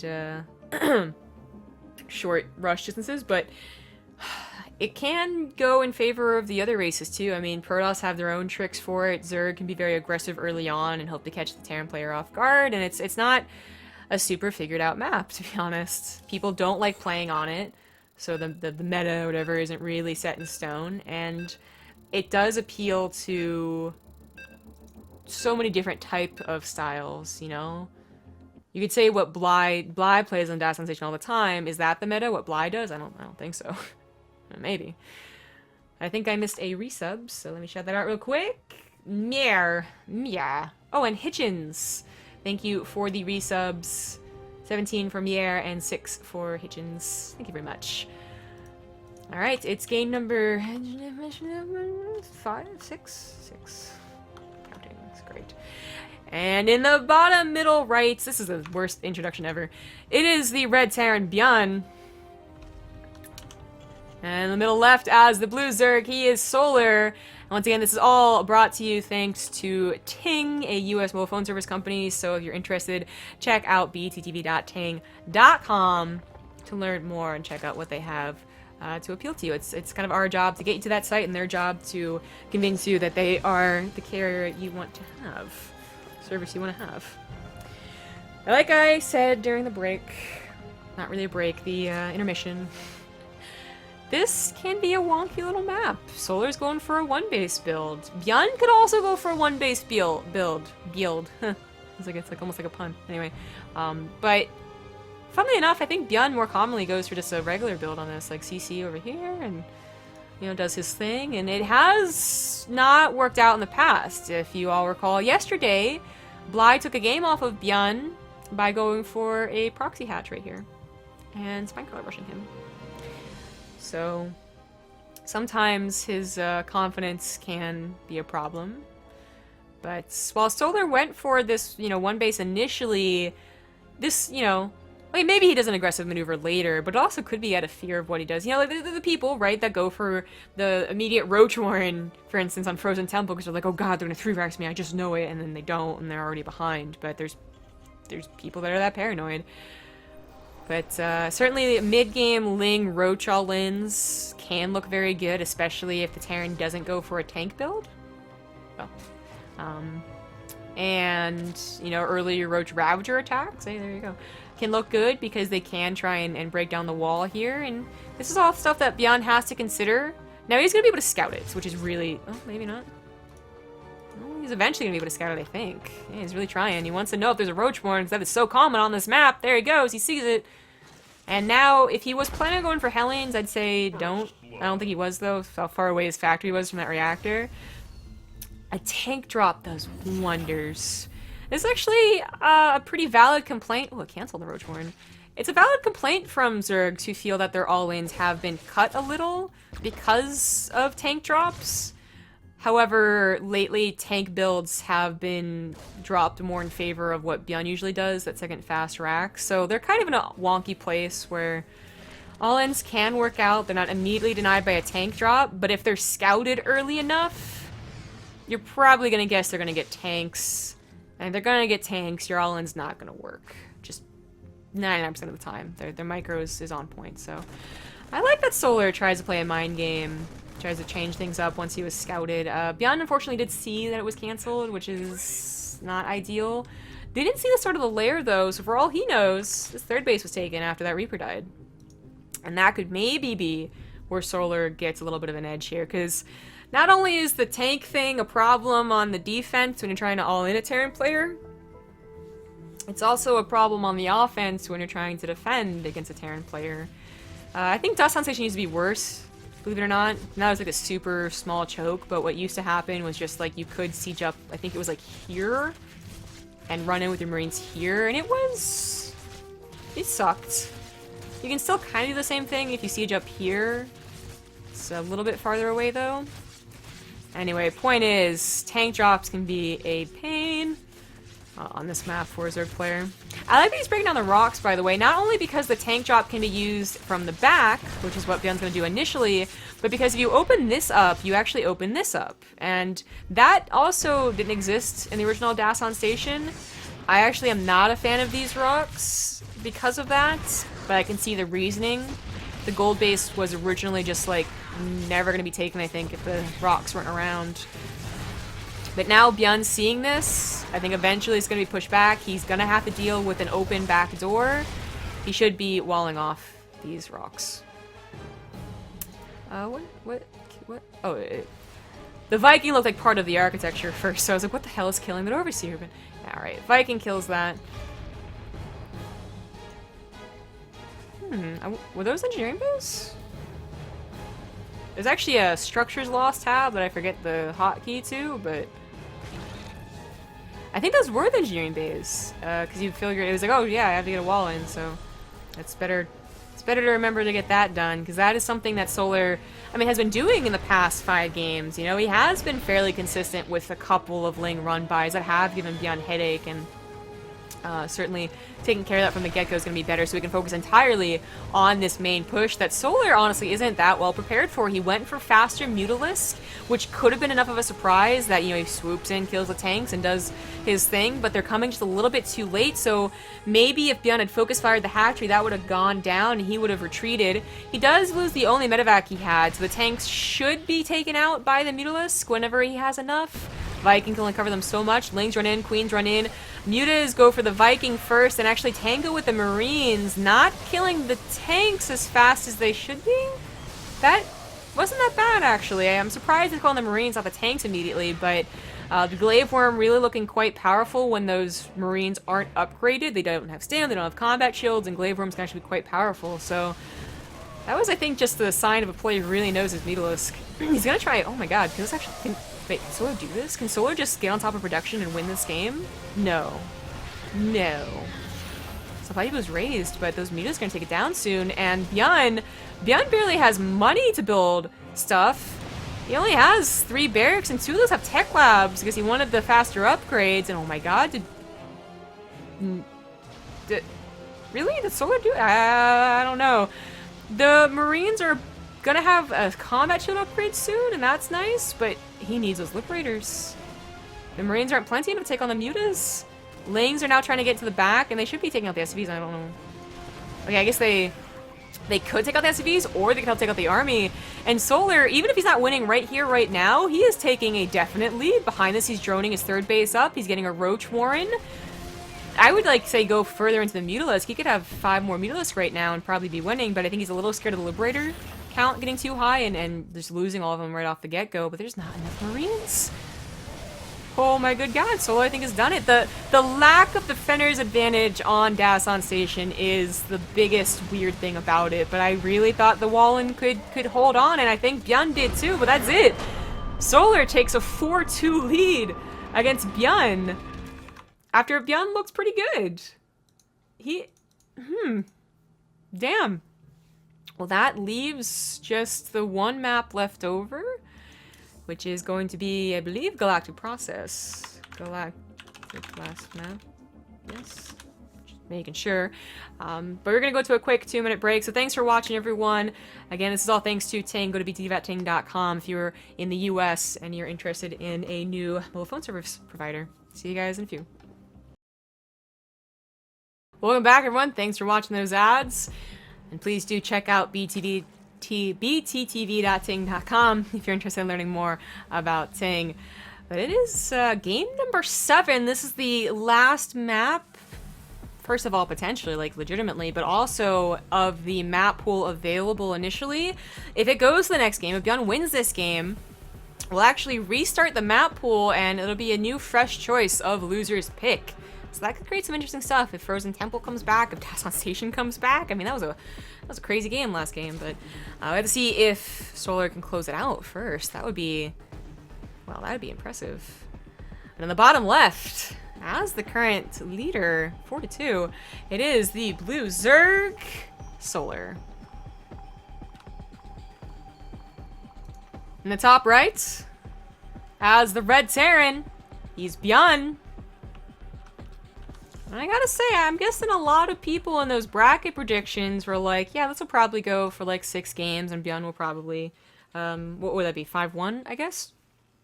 But I think that this is, there's some fear that like, hey, what if, 2 people chose the exact same thing, like the same winners and the same map score, or amount of maps, I think it was. What happens then? I feel like with the score maybe being 5-2 in Solar's lead, there's not going to be a problem with that. I don't know how many people would have guessed that. But Solar is taking down ByuN. Oh dear God. I think that really is a testament to no one's reign of power lasts forever, right? And ByuN has had quite a reign of power when it comes to TVC. His win record is insane. But eventually you get figured out. Eventually the maps change, that's a big thing. Eventually the Zerg players or whoever gets better and better at A, B, or C, and things change. And the Samsung Galaxy guys have seemed to be pretty tight-knit when it comes to styles and sharing ideas and experimenting and whatnot. So when I brought up Armani earlier, I really did give a lot of credit to Solar. And then, of course, Solar has been doing better and better in the individual leagues, and even commenting on the current state of balance and whatnot, that sure, coming out here and winning right now would still be very, very impressive, but it's, I think, less surprising than it would be a month ago, where you're just like, what? The only way that ByuN loses is if it's like 4 in the morning on a European server. How does this happen? But no, it's Korean server. It's perfectly fine times for these guys. Well, ByuN really does have the oddest sleep schedule. And Solar's winning. So that's pretty crazy.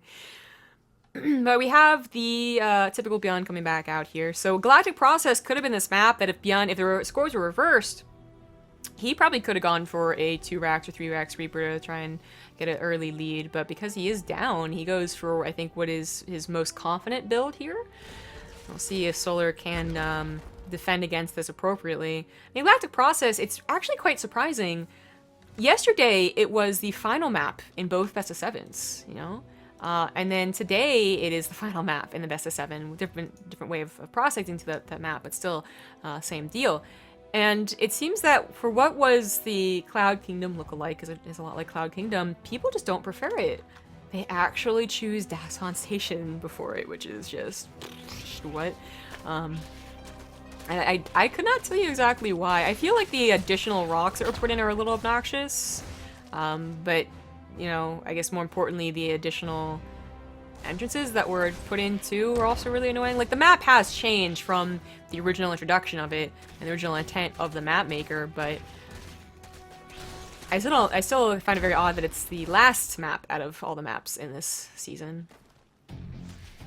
Anyway, enough theory crafting is about the maps. So, ByuN is on his last life, but I mean, I definitely have faith in him to bring him back, but it's like one of those things where Solar, he has momentum, he has probably a lot of confidence going on right now, and now he has the benefit of always being able to choose the map. If ByuN wins here, Solar has his choice of the maps from here on out. ByuN never chooses a map again because he can't lose. So that in a way gives, you know, the leader and even more momentum and more of a way to close out the series. And it's even more impressive if ByuN can bring it back for the next 3 games, I can count. Oh boy. The drops are commencing. Again, this is usually not the important drop. It is the follow-up. So this should survive. I feel like if these 2 medevacs die or all the Marines die on the ground, you know that there's something wrong with ByuN and his mental state is starting to get to him, because ByuN has had that happen. It seems like he's a little bit more shaky offline, for instance, and that he does have points where he just gets a little bit down on himself, and it actually affects his play, but he's looking fine so far, actually being very cautious, just clearing up the creep. 1-1 is going to be a bit favor of the Zerg. Okay, there's lanes. As Solar does not go for very quick Needleisk. Focus fire on the medics is going down, so ByuN has to pick up. He'll team up, maybe... There is an important choice to make here. You could team up with the rest of your reinforcements and just try and surprise the Zerg, because they're thinking like, oh, Queens and Lanes are totally fine against 2 medevacs, but 3 medevacs is a bit different, and 4 medevacs especially can be a bit different too. So it is a choice of either doing the frontal push like ByuN is doing, or trying to do multi-pronged attacks. So this might be a bit of a surprise for Solar, who's like, oh, wait a minute. I didn't have banelings ready. Hold on. Let me buy some time here. Oh, okay, the medevac goes down, but didn't have anything in it, so that's not terrible, but that still was pushed back by Solar. He just had enough lings, banelings not even completely necessary, and ByuN still has to try and make something work. Now behind this, he is macroing. He has a 3rd base on location, which really sucked for him on New Gettysburg, if you recall, but looks like that won't be a problem here. Not as many avenues of counterattacks, even with these rocks broken down, which I like that Solar got on top of so quickly. By the way, I didn't really mention that, but... okay, there's one in there. Yeah, and the wall off here too. There's really, this is a pretty safe 3rd base now. So, I'll transfer speeds to it too. Really trying to just stop the creep from spreading, which is certainly a important thing to do. Oh, focus for the banelings. Pick up. Okay.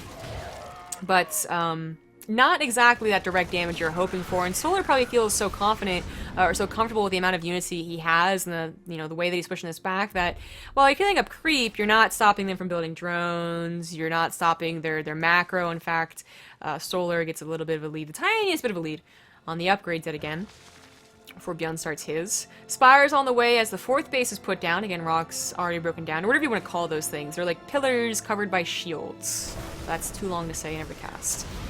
Pick up once again as he tries to clear up the creep. Can't though. Scan kind of wasted for that.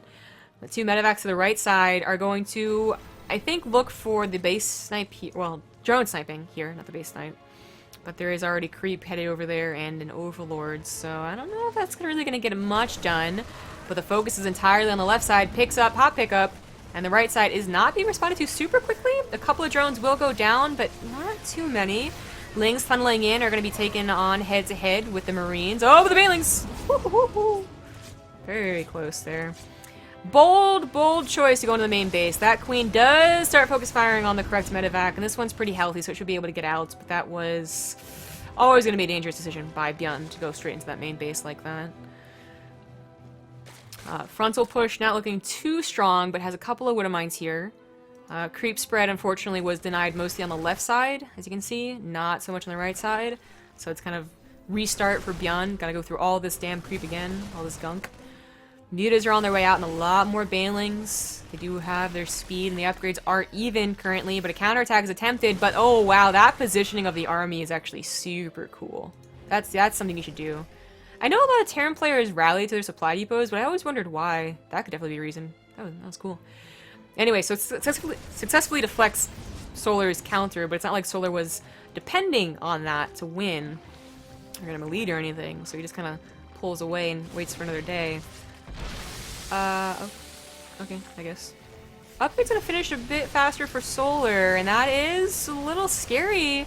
ByuN's pushing in, and he might just be overrun, but also with better, worse upgrades, rather. Nah, he picks up. That was a very dangerous pickup, that one. Not that one, that was important. This one. Okay, finds his reinforcements, drop in the third base goes on while Solar chases off of creep, and that gets a few drones here and there. Not the most devastating amount of damage ever done, only 7 in total, in fact, so really not devastating, but he's hoping to find some little maneuver here where either he gets a lot of drones or maybe snipes a base. That would really be ideal for the pressure he's trying to put on, but it's not quite working. Fourth base is on the way, though, so it's not like he has all of his eggs in this pressure basket. He actually is going for a relatively quick 4th CC, especially depending on how quickly he gets it over to, I'm gonna guess, here. To make it to a planetary. Oh, maybe here. We'll see. We'll see. Creep spread still trying to be replanted by Solar as his queens still live, and that is always going to be annoying for ByuN. But oh my god, does ByuN see the count, or not the counter, the behind attack? I don't think he did. He's gonna try and split, and the Woodamines get some pretty decent hits, to be honest. So mostly banelings left over, a couple of mutas as well, but it seems to be maybe just enough for Solar to push this back. But I actually think that ByuN took a pretty good engagement right there, especially if he can save the mutas. Woodamines go off on the mutas as well, so a few more went down, and the end there, and reinforcement try and save these medevacs. 2 went down, yeah, saves the rest. How many mutas in total went down? 6 right there, but for the position that Solar almost had, that full surround, that could have gone so much worse. ByuN's still on a supply lead, even upgrades now too as that engagement happened. And he actually finds Solar without banelings. Trying to really pounce on that, but there's a lot of lings left over. Woodamines might splash his own army. He's got to be careful. They do successfully splash on top of those lings, and ByuN might just be bringing it back. There's only really mutas left over. The rally is very, very strong. And don't forget that 4th base is already made. So his macro is perfectly fine behind this, and Solar, I think that it's going to go to the restart of the maps. Yes, it is. ByuN brings it back and is still in the series. 4-3. Oh, sorry, I kind of cut that off right there. We did have a couple of resubs during that game, so quickly before we go to, wait a minute, a break. Yes? Wait, no. What map is it? Oh my god, it's map 8. No, we're not going to go to a break quite yet, so actually I just have to wait for the loser's choice. Loser's choice. Map restart. Told you guys I was going to get confused once in this cast at least. But what have I missed here? Smidig, 11-month resub. Snipe Hunt, 28-month resub. And Zip Zirium for the 15-month resub. Thank you all very much. Solar actually has to go to the bathroom, so I'll quickly put in a little Ting break. So thanks all for watching. Hope you enjoy it, and if you're interested, the Ting is a US mobile phone service company, available only to the US, but it really relies more on if you're a Wi-Fi user more than a data user, you definitely want to check these guys out and get a much reduced bill at the end of the month. So check out btv.ting.com and pay attention to a couple of these nice tiny little videos while I get the lobby set up. See you guys in a few. Hey everyone, yeah, that might have just blown out your eardrums a little bit. That was unfortunate. Damn, Ting videos, sometimes they don't line up correctly, but hopefully your ears are still okay enough to listen to the rest of this cast, as we are still going strong in the best of 9, as ByuN brought it back last game. It did restart the maps, however, so in game number 8, whole new map pool, and so I did choose New Gettysburg. So on the bottom right, as the current leader, but being caught up on, it is the blue Zerg, Solar. In the bottom left, as the red Terran, he is ByuN. Bringing it back, still looking strong, especially when he uses his regular build. Like, oh god, I wasn't too critical initially, right? Like, I was like, okay, I can see, like, you change up your build a little bit here and there, and then maybe you get, like, you know, Solar's like, ah, what the hell, I didn't think you were gonna do this. Alright, that all makes sense, I'll give you that much, but then they just started losing up games, you know, and it was just like, maybe if you had done your regular build, that would have worked out. Of course, that's, you know, still not 100% true. I mean, he still could have lost his games had he done his usual stuff, but he just looks so strong when he does that drop into more drops, into more drops, into more pressure. And it's like, Solar did a lot of things right last game. It's just, that's where ByuN really shines, I think. That unrelenting pressure with a lot of good macro behind it. So, the build is coming out again, which I'm glad to see. No factory shenanigans here. Not yet, of course. The Reaper is going to go try and scout. But, what is Solar going to do? You know, Solar really hasn't done too many trick builds. Let's see. He's done mostly, well, always Beetling Bling. Of course, we know that. He did go for the Baneling attack on the last time we saw New Gettysburg, in fact, and that was pretty damn... that was a very good idea for him, you know, realizing the situation and adapting to it. He went for a fast Mutalisk build once, and I think that's really the extent of his variety, you know? There's not, like, 2 base all-ins. Oh, there was Das on Station. Okay, that was weird, though. You gotta give me that one. That was just a weird map. So you know, he's kind of run out of time, though, you know, with it being back up to almost even... or out of games, rather. There's no, like, oh, I'll just, you know, do, like, a Roach Ravager rush and hope it works, and if it doesn't, oh well. Like, he actually has to be still quite careful, and, of course, still take ByuN very seriously in this matchup. And again, sorry, I see people streaming about their earbuds. I tried to warn you guys if you're in chat, but, yeah, oh, god, rip.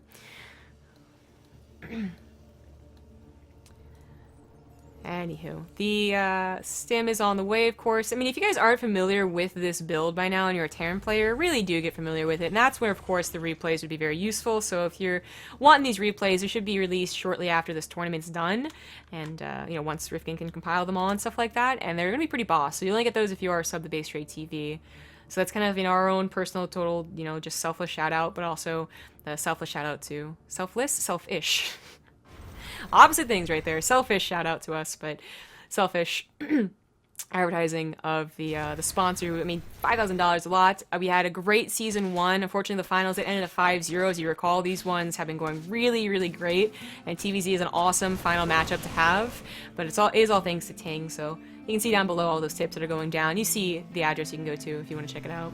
And thanks to, that's a long name, Charred Resist. Oh, I guess if I read it. Charred Resistors. Not actually that difficult of a name to pronounce. For the 8 months, and Paid Ridge for the 6-month resub. Thank you both very much. And the build is about to commence. It really is, I feel, especially since Solar has been mostly on the defensive for the first 7 minutes, 8 minutes. Just about buying time until those medevacs are ready, and then you get really into the thick of things. I do want to note that, you know, even though ByuN has been varying up his builds a little bit, one thing that I don't think he's done is actually go for this build, but then into the single engineering bay with a tank push. He does that a lot on Frost, and I guess that map's already been played and might not be replayed, and that's fine, but I know he does it on a couple other maps, and just it's if he does this build, it seems to be that he gets the 3rd CC with maybe like the smallest of the tank pushes on Frozen Temple that didn't work out, but not the truly dedicated 2-base all-in that we can see on the back of this build. And I wonder if he just thinks that he can't make it work against Solar's really good defenses. And Solar is once again defending very well. Queens on top of those medevacs, spread and creep as soon as it leaves, and enough lings to back up those queens too. Medevac going to the main base. Recall I talked about stupid Gettysburg, stupid air blockers. Talked about how you could team up with your first push and surprise your opponent, or you can go for a drop. And for instance, if ByuN had paired it up with the push, he might have been able to overcome the queens because Solar was prepping for the drop in the main base. But Solar was correct in his preparation. Widowmine will drop, and the Marines are going to bother dropping, I suppose. Yeah, actually, this meta doesn't go down, so that wasn't a terrible idea. The queen tried to run away because he was afraid of the Widowmine. Some very cute micro going on both sides, actually. He wants to make sure the Widowmine doesn't get his own units. He's going to try and hit the queen. Oh my god, that was the most useless Widowmine ever! Unfortunately, will not get much for his trouble. He did stop a lot of mining, and a lot of focus was on that for both players, so now he goes back to the drop, but that's, could have maybe done better. Upgrade's almost done for both players. 3rd CC almost done too. Now production's on its way. Layer's almost done. No Baneling Nest quite yet, but yeah, you don't really need it as long as your creeps getting spread out and lings are on the way. New Gettysburg being Solar's map choice, both times, in fact, is, I guess, it makes some, it makes sense. The thing is, if you go through the bridge, it can be bad for both parties, and usually the bridge isn't used. If you go through the north, that's a lot of open space for the Zerg, and just in general, it's a rather large map, so this and then maybe Frost as the second choice for Solar in this restarted map pool if the game does get, if the games do get to all 9 games. I could definitely see that being the option, because what else does he have? He has Frozen Temple, I don't think he wants to do. Maybe, no, I don't think so. King Sejong might be okay, but Dazzling Station, I'm just going to assume is not going to be played again. And Galactic Frost is apparently not very favored for anyone, so yeah, I think I'm going to go with Frost if Solar loses here, but games yet to have much happen. Just the typical attack, defend, get out, try your best, focus fire the Banelings, look like a boss, get out. That you'd usually see from both of these players in the past 7 games, so not much to remark on who's ahead, where, or how. It's a bit of a lead when it comes to... Stop it, Digital Hooks! Yeah, a bit of a lead in the upgrades, I guess, but 15 seconds is not that much. Ooh, hey. This is something that he did on Frozen Temple, so I guess I did kind of forget about that when I was talking about how much Solar has varied up his play. I forgot that he went for a non-Spire composition once, and not because he did the Baneling attack first. It was because he did go for the Infestation Pit. He was unfortunately unable to get to the Infestors, which is why I don't remember it, but he did. And this game is looking much better to get those Infestors, and that's something that ByuN hasn't super had to deal with yet. That might be a big surprise. Fortunately, Medevac goes down, but he saves most of his army. Oh, what am I? Creep spread's getting a little out of control, by the way. That's why Solar is focusing more to the north, since the middle is mostly taken care of. Widowmine does not get a shot off. Just pick up and leave. And, well, the Infestors might be a surprise. Oh, well, I guess it's for the Hive right now. Mid-game Infestors, I cast so many European things. That was the habit. But, of course, eventually Infestors will come out. But this is a much faster Hive, and either way, the point is, it's going to be a surprise for ByuN, who does fine against Ultras. Again, he is not someone to roll over because Ultras come out, but surprise Ultras are surprise Ultras, you know? And that's just, it's going to be maybe a bit of a shock for him because he's not thinking about scanning for the main right now. He's thinking like, oh, well, like, most of these games have gone Mutaling Bling. Mutas are probably on the way out right now, and then, like, the next minute he's going to be like, wait a second, there's no Mutas, and there's no Infestors, so I gotta start scanning for that Hive. And he'll be, I think, okay suited if he does scan it before Ultras are out, but it's a little worrying. He is focused really a lot more on trying to pressure right now. This link counterattack, very annoying. A single bunker would take care of it, but also just reinforcing to that 3rd base would do it too. If ByuN gets a 4th base, it should be going down here. It seems to be what most people are doing nowadays. It's the thing to do. And then you break down the middle rocks. Makes sense in a lot of different ways. But oh my god, again, ByuN messing up his Widowmine control. Does let them all die? Oh my god, there's not that many Medevacs! Oh, he can only pick up 16 units. Oh dear god. Oh, all Marines too, of course. Liberator harassment's not so bad, however. Got a couple of drones here and there, a couple of lings too, and he's gonna get away with some of them. But losing that main pushing force was huge. If Solar was going Mutaling Bling and wasn't on Hive, it's like, okay, that sucked, but I guess ByuN can bring it back. But because that is such a momentum stopper, as this really should not be able to do very much more. I'm gonna get it canceled, apparently. That means that the Ultras are gonna come out with not much pressure, and that's where things do get worrying. 13 drones in total went down, which is cool for the Liberator usage, but I don't think any scouting went down to the main base still. No. Why down to the 3rd, however? Did he notice the Infestation Pit? Did he kind of like notice that maybe Hive could be on the way? Yeah, I think he did. I think he realizes, like, it's also around that time that if you aren't just seriously, like, beating down the Zerg play, you should have that gut feeling of like, oh, okay, when's Hive coming out? Because the Butas have also not been seen, right? Although Spire is on the way now. So he gets the 4th command center. That was already on the way anyway, but more importantly, he starts building more Liberators and that starports. And the good news for ByuN is that because there was no Spire in play initially, his Liberators can be that first line of defense against Ultras. They're not just going to die immediately to the Corruptors that Solar's had in a lot of these games. But eventually the Corruptors will be out, and he'll need to go to Ghosts as well as, you know, good drops, good focus fire, all that good jazz the late game. Now, the 4th base actually might go here. Oh, never mind. Okay. Just the way that he built it so far off to the side, I was wondering. But now most players are taking the middle bases, and then depending on their position in the game, you know, one or the other, or both sometimes, will break down these rocks to make it a bit shorter of a map. Ghost Caddy's on the way, upgrades are on the way. ByuN will have a lead in that. But Solar now has the potential for Corruptors to take care of the Liberators, as well as a Greater Spire to get to that ultimate late game. Even saw a Viper get produced, which wasn't a mistake. Okay, it might have been that he's just using it now, but it's not like Vipers are useless, and we have seen people very much so intentionally go for like 4+ Vipers late game versus Terran. It just is something that is more of an accessory than it has been in the past. And Legacy of the Void, the Viper has gone through just changes, right? Originally it was like super overpowered and like Parasitic Bomb was so stupid, and then it kind of was very useful for everything else, as it's always been Abducts and Blinding Cloud, and then it really died off, I feel. So whenever you do see Vipers in this match, I'd be like, oh yeah, those are actually pretty good units. And they can be especially good units if you don't have anything else to deal with the Liberators, except abducting into Queens. But he does, he has Corruptors. And they are out and taking care of medevac drops now, so ByuN does have to worry. He sees the entire army composition with that drop, so in a way that was worth it. He sees the Ultras, he sees the Corruptors, he even sees the Viper. I think assuming that Fungals will eventually come out will also be on ByuN's mind, although Solar's not in a hurry to get Patching Clans, which is a little surprising. I guess the assumption that the EMPs will go down is very scary, but not true most of the time.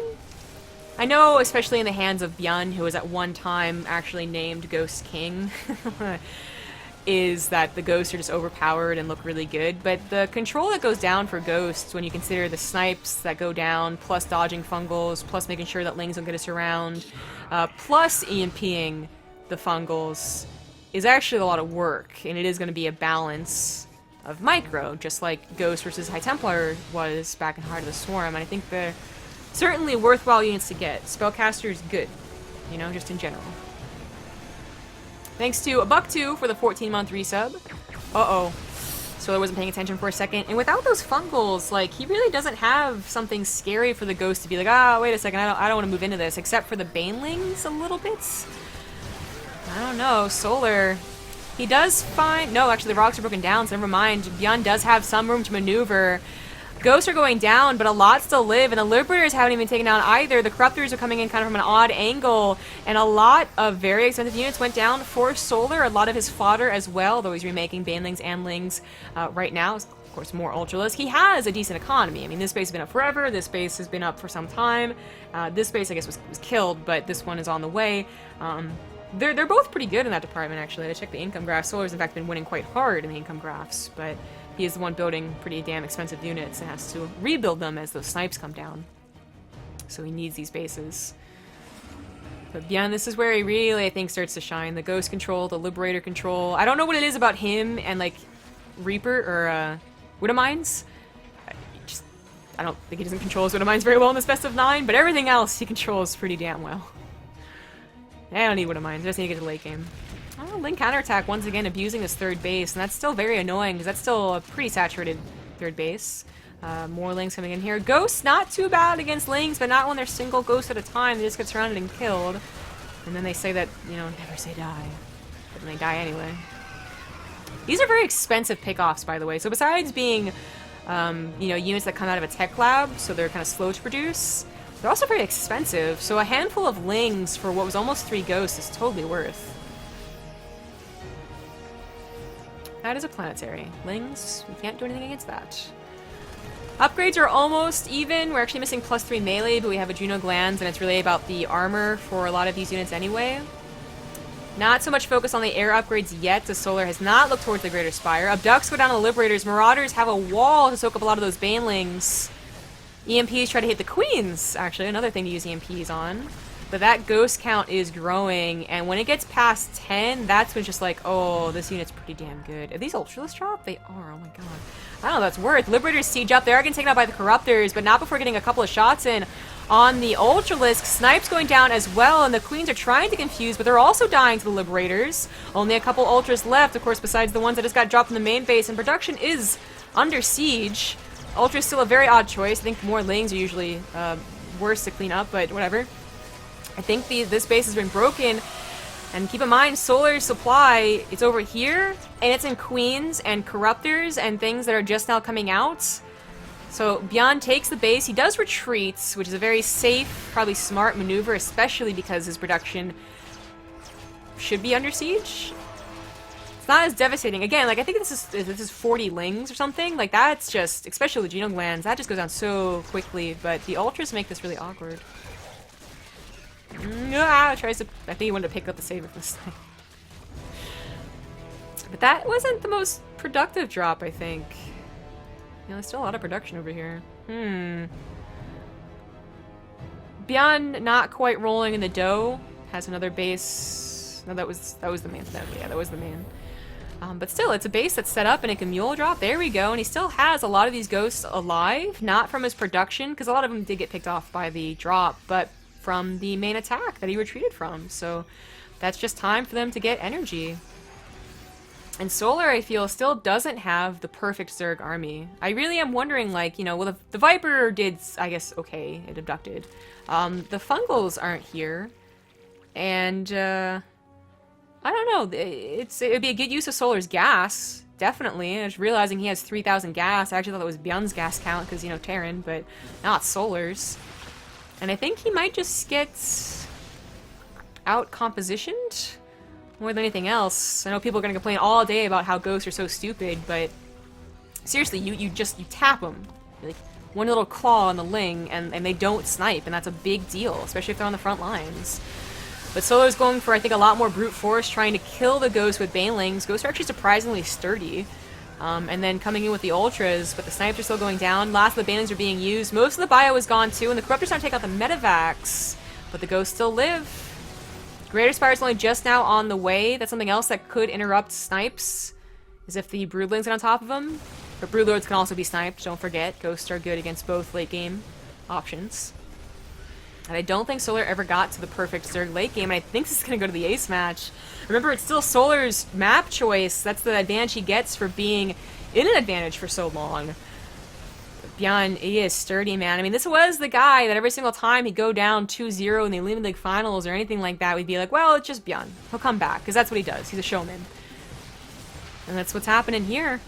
Could snipe the Viper, could snipe all the Corruptors. Oh, what am I actually? It's the Corruptors. And Solar taps out. It is the ace match. Oh my good god. The ace match. It's happening. Okay. I definitely thought it would be something like a 5-3 or something like that, but nope. Nope, nope, nope. That is the ace match, and it's going to be Apotheosis. Oh, I kind of forgot that was a map. Oh, that's actually a very good choice for Solar. Oof. Oof. Okay, well, I'm going to take a bit longer of a break, as it is the final match of the day. Thank you all for tuning in. Reminder, this is all sponsored by TING, US mobile phone service company that relies, or that appeals to people, I think ideally, that use Wi-Fi more than anything else. Although recently, if you type !data, they did reduce their rates for data too. So that's what's been keeping you back. Definitely check it out again here if you live in the US. And we'll be right back with the ace match, Apotheosis, finals of the TING season. Should be really good. We'll see who actually takes it in the end, because Apotheosis, ByuN lost before on it. Let's see if Solar can repeat the same magic. See you guys in a few. Welcome back, everyone. Thank you so much for watching those ads and sticking through an entire best of 9 that went all 9 games. That's pretty damn cool, especially with such a great matchup as TVZ, as ByuN versus Solar. ByuN really bringing it back, being that showman that he has been in the past. Let's see if he can bring it back entirely. He does spawn in the bottom right on a map that he has already lost on. It is ByuN. On the top left as the red Zerg. He is Solar, and he's starting to lose his grip on what was a very good lead. Thank you to, let's see here, Baker Street 2458 for the 25-month resub, and X-Rodon for the 2-month resub. Almost nailed it. Quick reminder, that is sponsored by TING. That's all the commercials you just watched. So go to btv.ting.com if you want to learn more about their service, but also if you're interested in like a new phone or anything like that, that also will have the $25 credit applied to it. So it's not just about switching over or anything like that, although that is their ultimate goal in bringing you to their website. And of course, also another reminder that for us at BaseTradeTV, if you're looking for these replays and all the TING replays, not just the finals, but especially the finals, you sub to us, you get the replays in probably the next week or 2 weeks at the very, very most. And that's some pretty good TVZ to study from. Of course, we didn't have so many Protoss, but more than last season, I'll tell you what. And there's a lot of stuff for everyone to learn about from the last event. I think it's been 2.5 months. So maybe some older, builds, not quite in the meta as much, but certainly a lot of the new ones, a lot of the new stuff that's all shiny, bright, new, and really good. Shiny and chrome. Enough about the sellout mode and more about the game. I mean, the ace match here is exactly what every organizer wants, what every fan wants, even if you're cheering. I mean, if you're ambivalent, like whoever wins, wins, that's great, but if you have all your partoofs on one of these guys, if one of these guys is your absolute favorite flippin' pro gamer, you might be stressed as hell right now, but you're also probably pretty excited, right? Like, this has been a great best of mine. So whoever wins takes $2,000. Whoever loses still gets $1,000. So it's not like your favorite pro gamer here is going to be, living on the streets or anything like that. But damn if it isn't probably also a little bit nerve-wracking for both of these guys. Solar, of course, losing the lead. ByuN only just bringing it back. But I do like that he has just basically been like, you know what, this has been winning me games. Let's go for the fast second barracks into the the faster medevacs, and let's just do that. Okay, that works, especially on a map where he lost, and he didn't lose like in a humiliating fashion or anything like that. He didn't like all in, right? But it was a very long, drawn out, like, okay, I tried and he eventually beat me, and that in some ways can be worse, like. This guy all in me, that's why he won. I could totally win in a macro game. And ByuN, I think, has that in his mind. Like, I can win in a macro game, I can do this. And that's why he kept his Reaper patrolling. He didn't want those Lings to almost cancel his command center like they did last time on this map. But, you can kind of have that thought going on if they're winning because of all-ins. But if they won in a straight-up macro game with the help of the map's length, that's when you're like, ah, crap, I really wish I was the loser's choice here, I wish I was the one that was up 4-2 for some time. Because this, I think, I'm really, disappointed I didn't think about it when I was guessing at the next map. I just kind of forgot that Apotheosis existed, to be honest. But this is definitely the good choice for Solar. For sure. Frost and hoping for cross spawn also could have been good, as I was talking about. But Apotheosis is guaranteed long spawn. I mean, look at these. Look how long this map is. Whew. But ByuN sticking to his old favorite. Oh, look at that mule micro. Solar also sticking to his old favorite defensive build here. Not the fast mutas, not, some clever laying all in that he hopes to surprise ByuN with. Just the upgrades. A little bit quicker than ByuN. And the good defensive setup. Now, what's really scary is that as good as Solar has been all 8 games so far in defending and having his units in the right position at any point in time when the drops really start to heat up, at any point, he slips up and his queens die, all of his lings die, they have to combo together. And if they don't, it really can snowball. We've seen ByuN beat really good Zergs because they underestimate the second drop and the second push. So it's scary times, I think. Right here, right now is the scariest point. Second one, actually, it might be a little bit scarier, but it's like the next 2 minutes that are just like really like, oh, can Solar do it? Because then after that is pushed back, that's when he's like, okay, thank God Apotheosis is Apotheosis, and I got a lot of time to worry about my own stuff. Here it comes. The Lings are actually a little bit mistimed here, but they do come from behind, and that forces ByuN to pick up in direction of the queens, which might have lost him a medevac had he waited any longer to do so, but he picks it up, lickety-split, and gets out of there with everything ready to go. And Solar's got the first defense down. Can he get the second? Of course, ByuN is macroing. No change up there, which I think is actually perfectly understandable on such a long map. Try to save on a queen. Gets one of the queens. Not the one I thought he was going to get. Well, with some low health, but that one maybe for later. And I thought I saw 2 medevacs. There we go. Question of, does he team up with the rest of his army to go for this huge frontal push? Try and catch Solar with his pants down because he doesn't have any banelings ready to go. Yeah, he does have a baneling nest, which I'm glad to see. Like, he isn't being super greedy about this because some Zergs do wait till after layer is done, thinking that lings and queens can do whatever they need to. But now he's even morphing in banelings, realizing like I can't play fast and loose with this. And while it's only 5 banelings, and that can be target fired, there's still a lot of lings and queens to help out. Creep is denied. Queen goes down. Banelings are here. 2 more on the way. A lot of lings helping out, and it is just gonna be a pickup from ByuN as he goes back home. Well, not back home. Yeah, he's gonna unload here. But goes back to a safer location. My question, I suppose, as we do see Solar doing a great job defending, as usual, is does Solar go for that quick infestation pit like last game? It wasn't a terrible idea, but I think that there's been more success for him when he gets that kind of snowball effect going with Mutiling Bling, as well as it seems to be more effective against ByuN specifically. The times that I've seen ByuN lose very convincingly, like, oh my god, he got stomped by the Zerg, was because he lost his Widow Mines, and then he got steamrolled because he was on creep, and then he didn't, split. It's against Mutiling Bling players that he seems to have those holes. And we've certainly seen enough games today where he just lost like 4 or 6 Widow Mines for nothing. So that's always a fear. But a queen goes down as Solar wasn't quite prepped for this attack. A single Spore Crawler helps actually a good deal. Doesn't look that helpful, but it really forces you to micro more than you would want that medevac, and almost kills the medevac too. While he focuses on the left side, ByuN tries to drop off to the right. Not the most well-timed push here, but the entire army of Solar did go to the left side. There's actually nothing here except a bit of some creep. Peter immediately goes down. Drones going down too as the lings run back. 6 drones go down immediately, and the pickup should be happening too. Still no Spire and no Infestation Pit. But upgrades have started, and they're well on their way too. Equal with ByuN's here, and I wonder...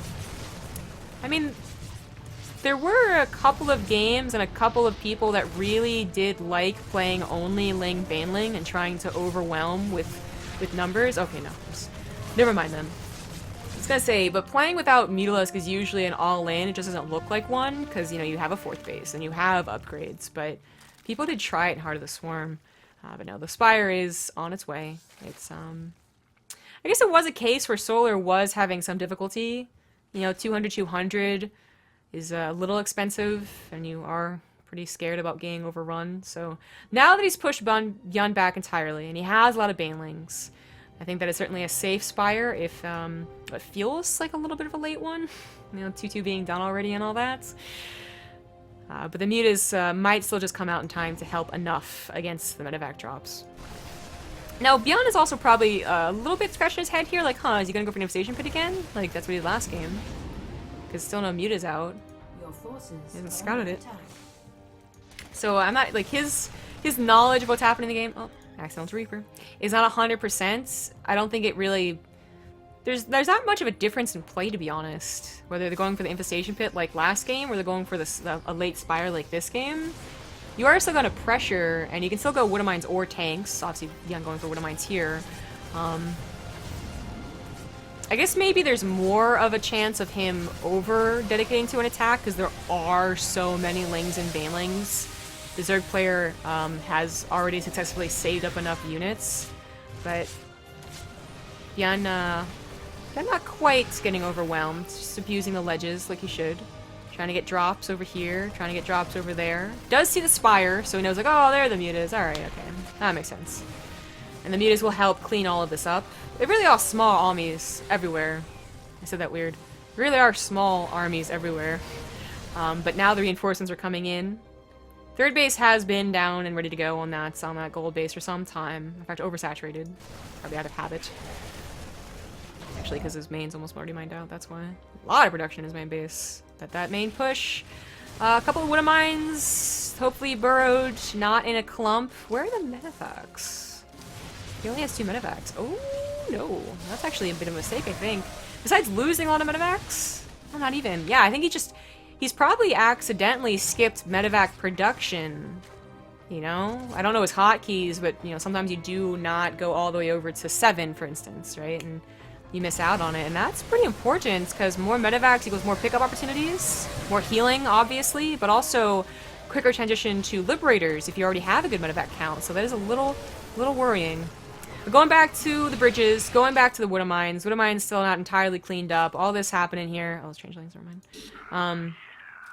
Could maybe get a good hit, help ByuN out here. ByuN gets a 4th base, and it's almost done already. Ting Jesse! Oh, where have you been? He resubs for 6 months and says, woo! So yeah, he wasn't, I don't think he was here last, yesterday, although I might have missed it. I guess, you know, solo casting I do miss a lot in chat now, but if you have any questions about Ting, you can actually ask the man himself what's up and what you need to do and what you need to know.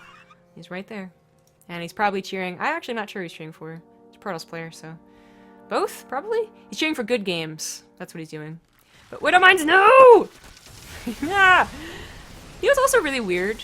Kind of didn't think about this, but like, despite what is a lot of Widow Mines in this best of 9, no drilling claws, but an engagement actually happens. I'm surprised that Solar went off of creep like he did, but he saw an opportunity. He surrounds Marauders, he surrounds Marines, he forces the pickup, and he still has a lot of Banelings left over. Now ByuN gets a pretty good job in the 3rd base. He's gonna kill a lot of drones, I think. Lings are running back now as the Mutas clean up the medevacs, but he needs to get a lot of drones. It's actually not as many as I thought it was gonna be. The instant pull from Solar back to the safety of Mommy, a queen helped out. Means only 6 went down, but ByuN's big chunk of his army went down.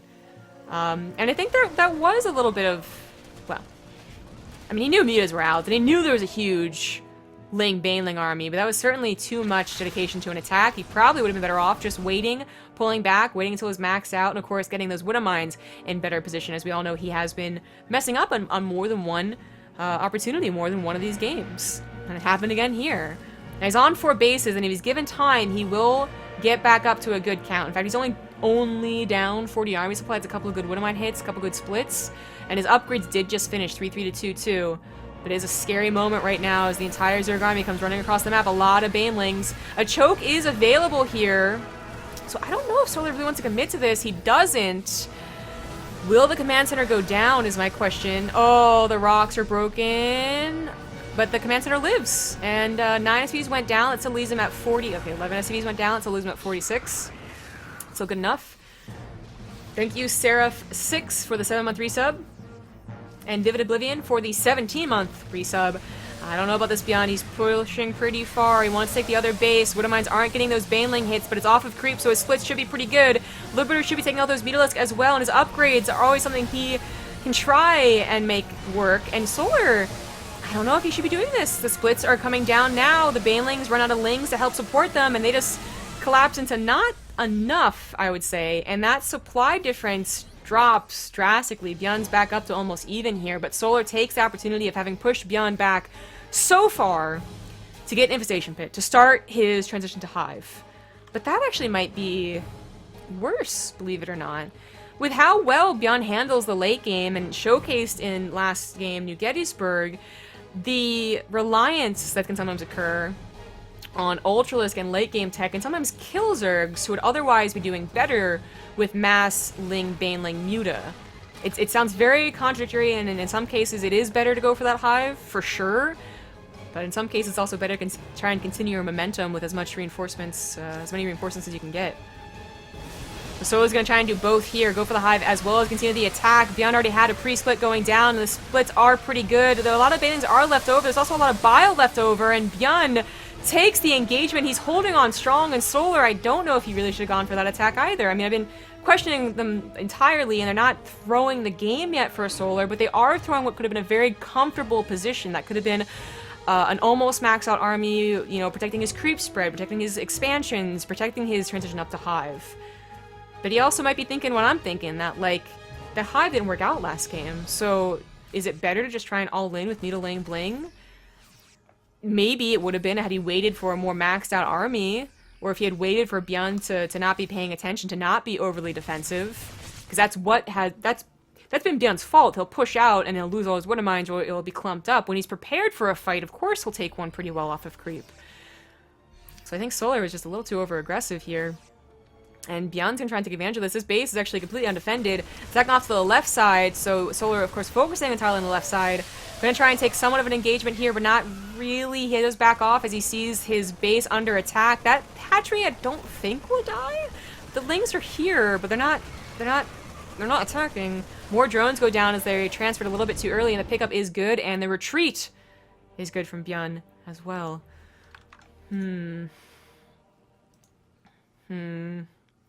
This is actually feeling a little bit bad for Solar now. Solar, you know, that first attack that went into here, it was like, okay, you over-dedicated. The second attack that went over here, I think, is the one where that we can really attribute to him losing this game, throwing this game. That's the one that really did him in supply-wise, especially as he was supposed to be transitioning to Ultras. He was supposed to be banking a lot of minerals and gas for Ultras. Not to mention, I forgot or didn't really highlight this, but those Liberators that were with ByuN's army most of this game have killed 29 mutas. I mean, that wasn't all because of Liberators, right? But every single time you saw mutas engage with the Banelings and Lings, keep in mind those Liberators were getting somewhat free shots. They weren't anti-ground, for the most part, pretty sure. Oh, base goes down. They're actually culling the muta counts. So that's something you may not have, Solar might not have considered, as he was paying more attention to, like, are the glowy Banelings surviving? There's still a lot of those, as opposed to are there more Banelings or more Mutalisk? Oh, ooh, the Banelings didn't kill the SCVs, but the command center pretty low. ByuN is paying attention, however, and does repair it, so he's still Gucci over there. And now his army is so much better. Solar just, I mean, he lost this base, he lost this base, he was already mining out of every other base. He didn't have a bank to safely transition, especially after giving away the army. Now, ByuN is pretty clumped up, and he did go a little bit on to creep, but he does get off of it and splits, and I think that's it. Solar, he lost his lead, he lost the best of 9. ByuN brings it back. He's up. Oh my god, quadruple and more. The army supply, that's it. Apotheosis does not ring magic again for Solar. It's a good map choice. It was a great map choice, but ByuN is able to push through, and that's that. The best of 9 goes to ByuN. I think a lot of people predicted this, but did they predict a 5-4 for ByuN? That's the real question, because of course that bracket challenge has been going on for some time, ended yesterday, and you believe the winners of that will be chosen soon. Not sure on the exact timing, but soon. So whoever predicted ByuN Solar going all 9 games, you're already a good chance. But of course, it also depends on what you thought was going to happen in the best of 3 earlier on, and that one also might have been a surprise for you. So, whoever got all of that right, good guess, man. Good guess. But that's about it for this cast. I want to give a big shout outs. I know I've been doing it the entire best of 9. You're probably sick of this, but TING did sponsor all this. Sponsored season 1, obviously season 2, and they're just trying to get you to their website so they can really, you know, appeal to you that their product really is the best. I mean, US mobile phone service that appeals a lot to people who are just, you know, they're at home, they're at work, or they work at home, whatever, and they're using all their Wi-Fi. There's no reason to be overpaying for data you're not using for a lot of these other plans. It's also not a plan, it's rates. You're not super locked in. If this is at all interesting or appealing to you, or maybe the data originally was still kind of like iffy on it, like you do use some data, check out their new data rates, exclamation point data, and of course check out btv.ting.com to get some credit too if you do decide to buy anything from there. So thanks again for watching. I'm going to end this broadcast with, of course, a few more commercials, but also shout-outs. And then very shortly afterwards, I'll be back solo casting the best of 5 of best of 3s show match between France and the USA team. Kind of the underdog show match that O Gaming does. They just, not sure why, maybe just to hype it up a little bit, but it should be a lot of fun. They'll come back for that in about an hour and a half. So, talk about that more later. Thanks for watching, everyone. Hope you enjoyed the finals. If you do continue to stick around, big thanks for watching the ads and whatnot and contributing to, I guess, the success of TING Season 2. So, see you in a bit.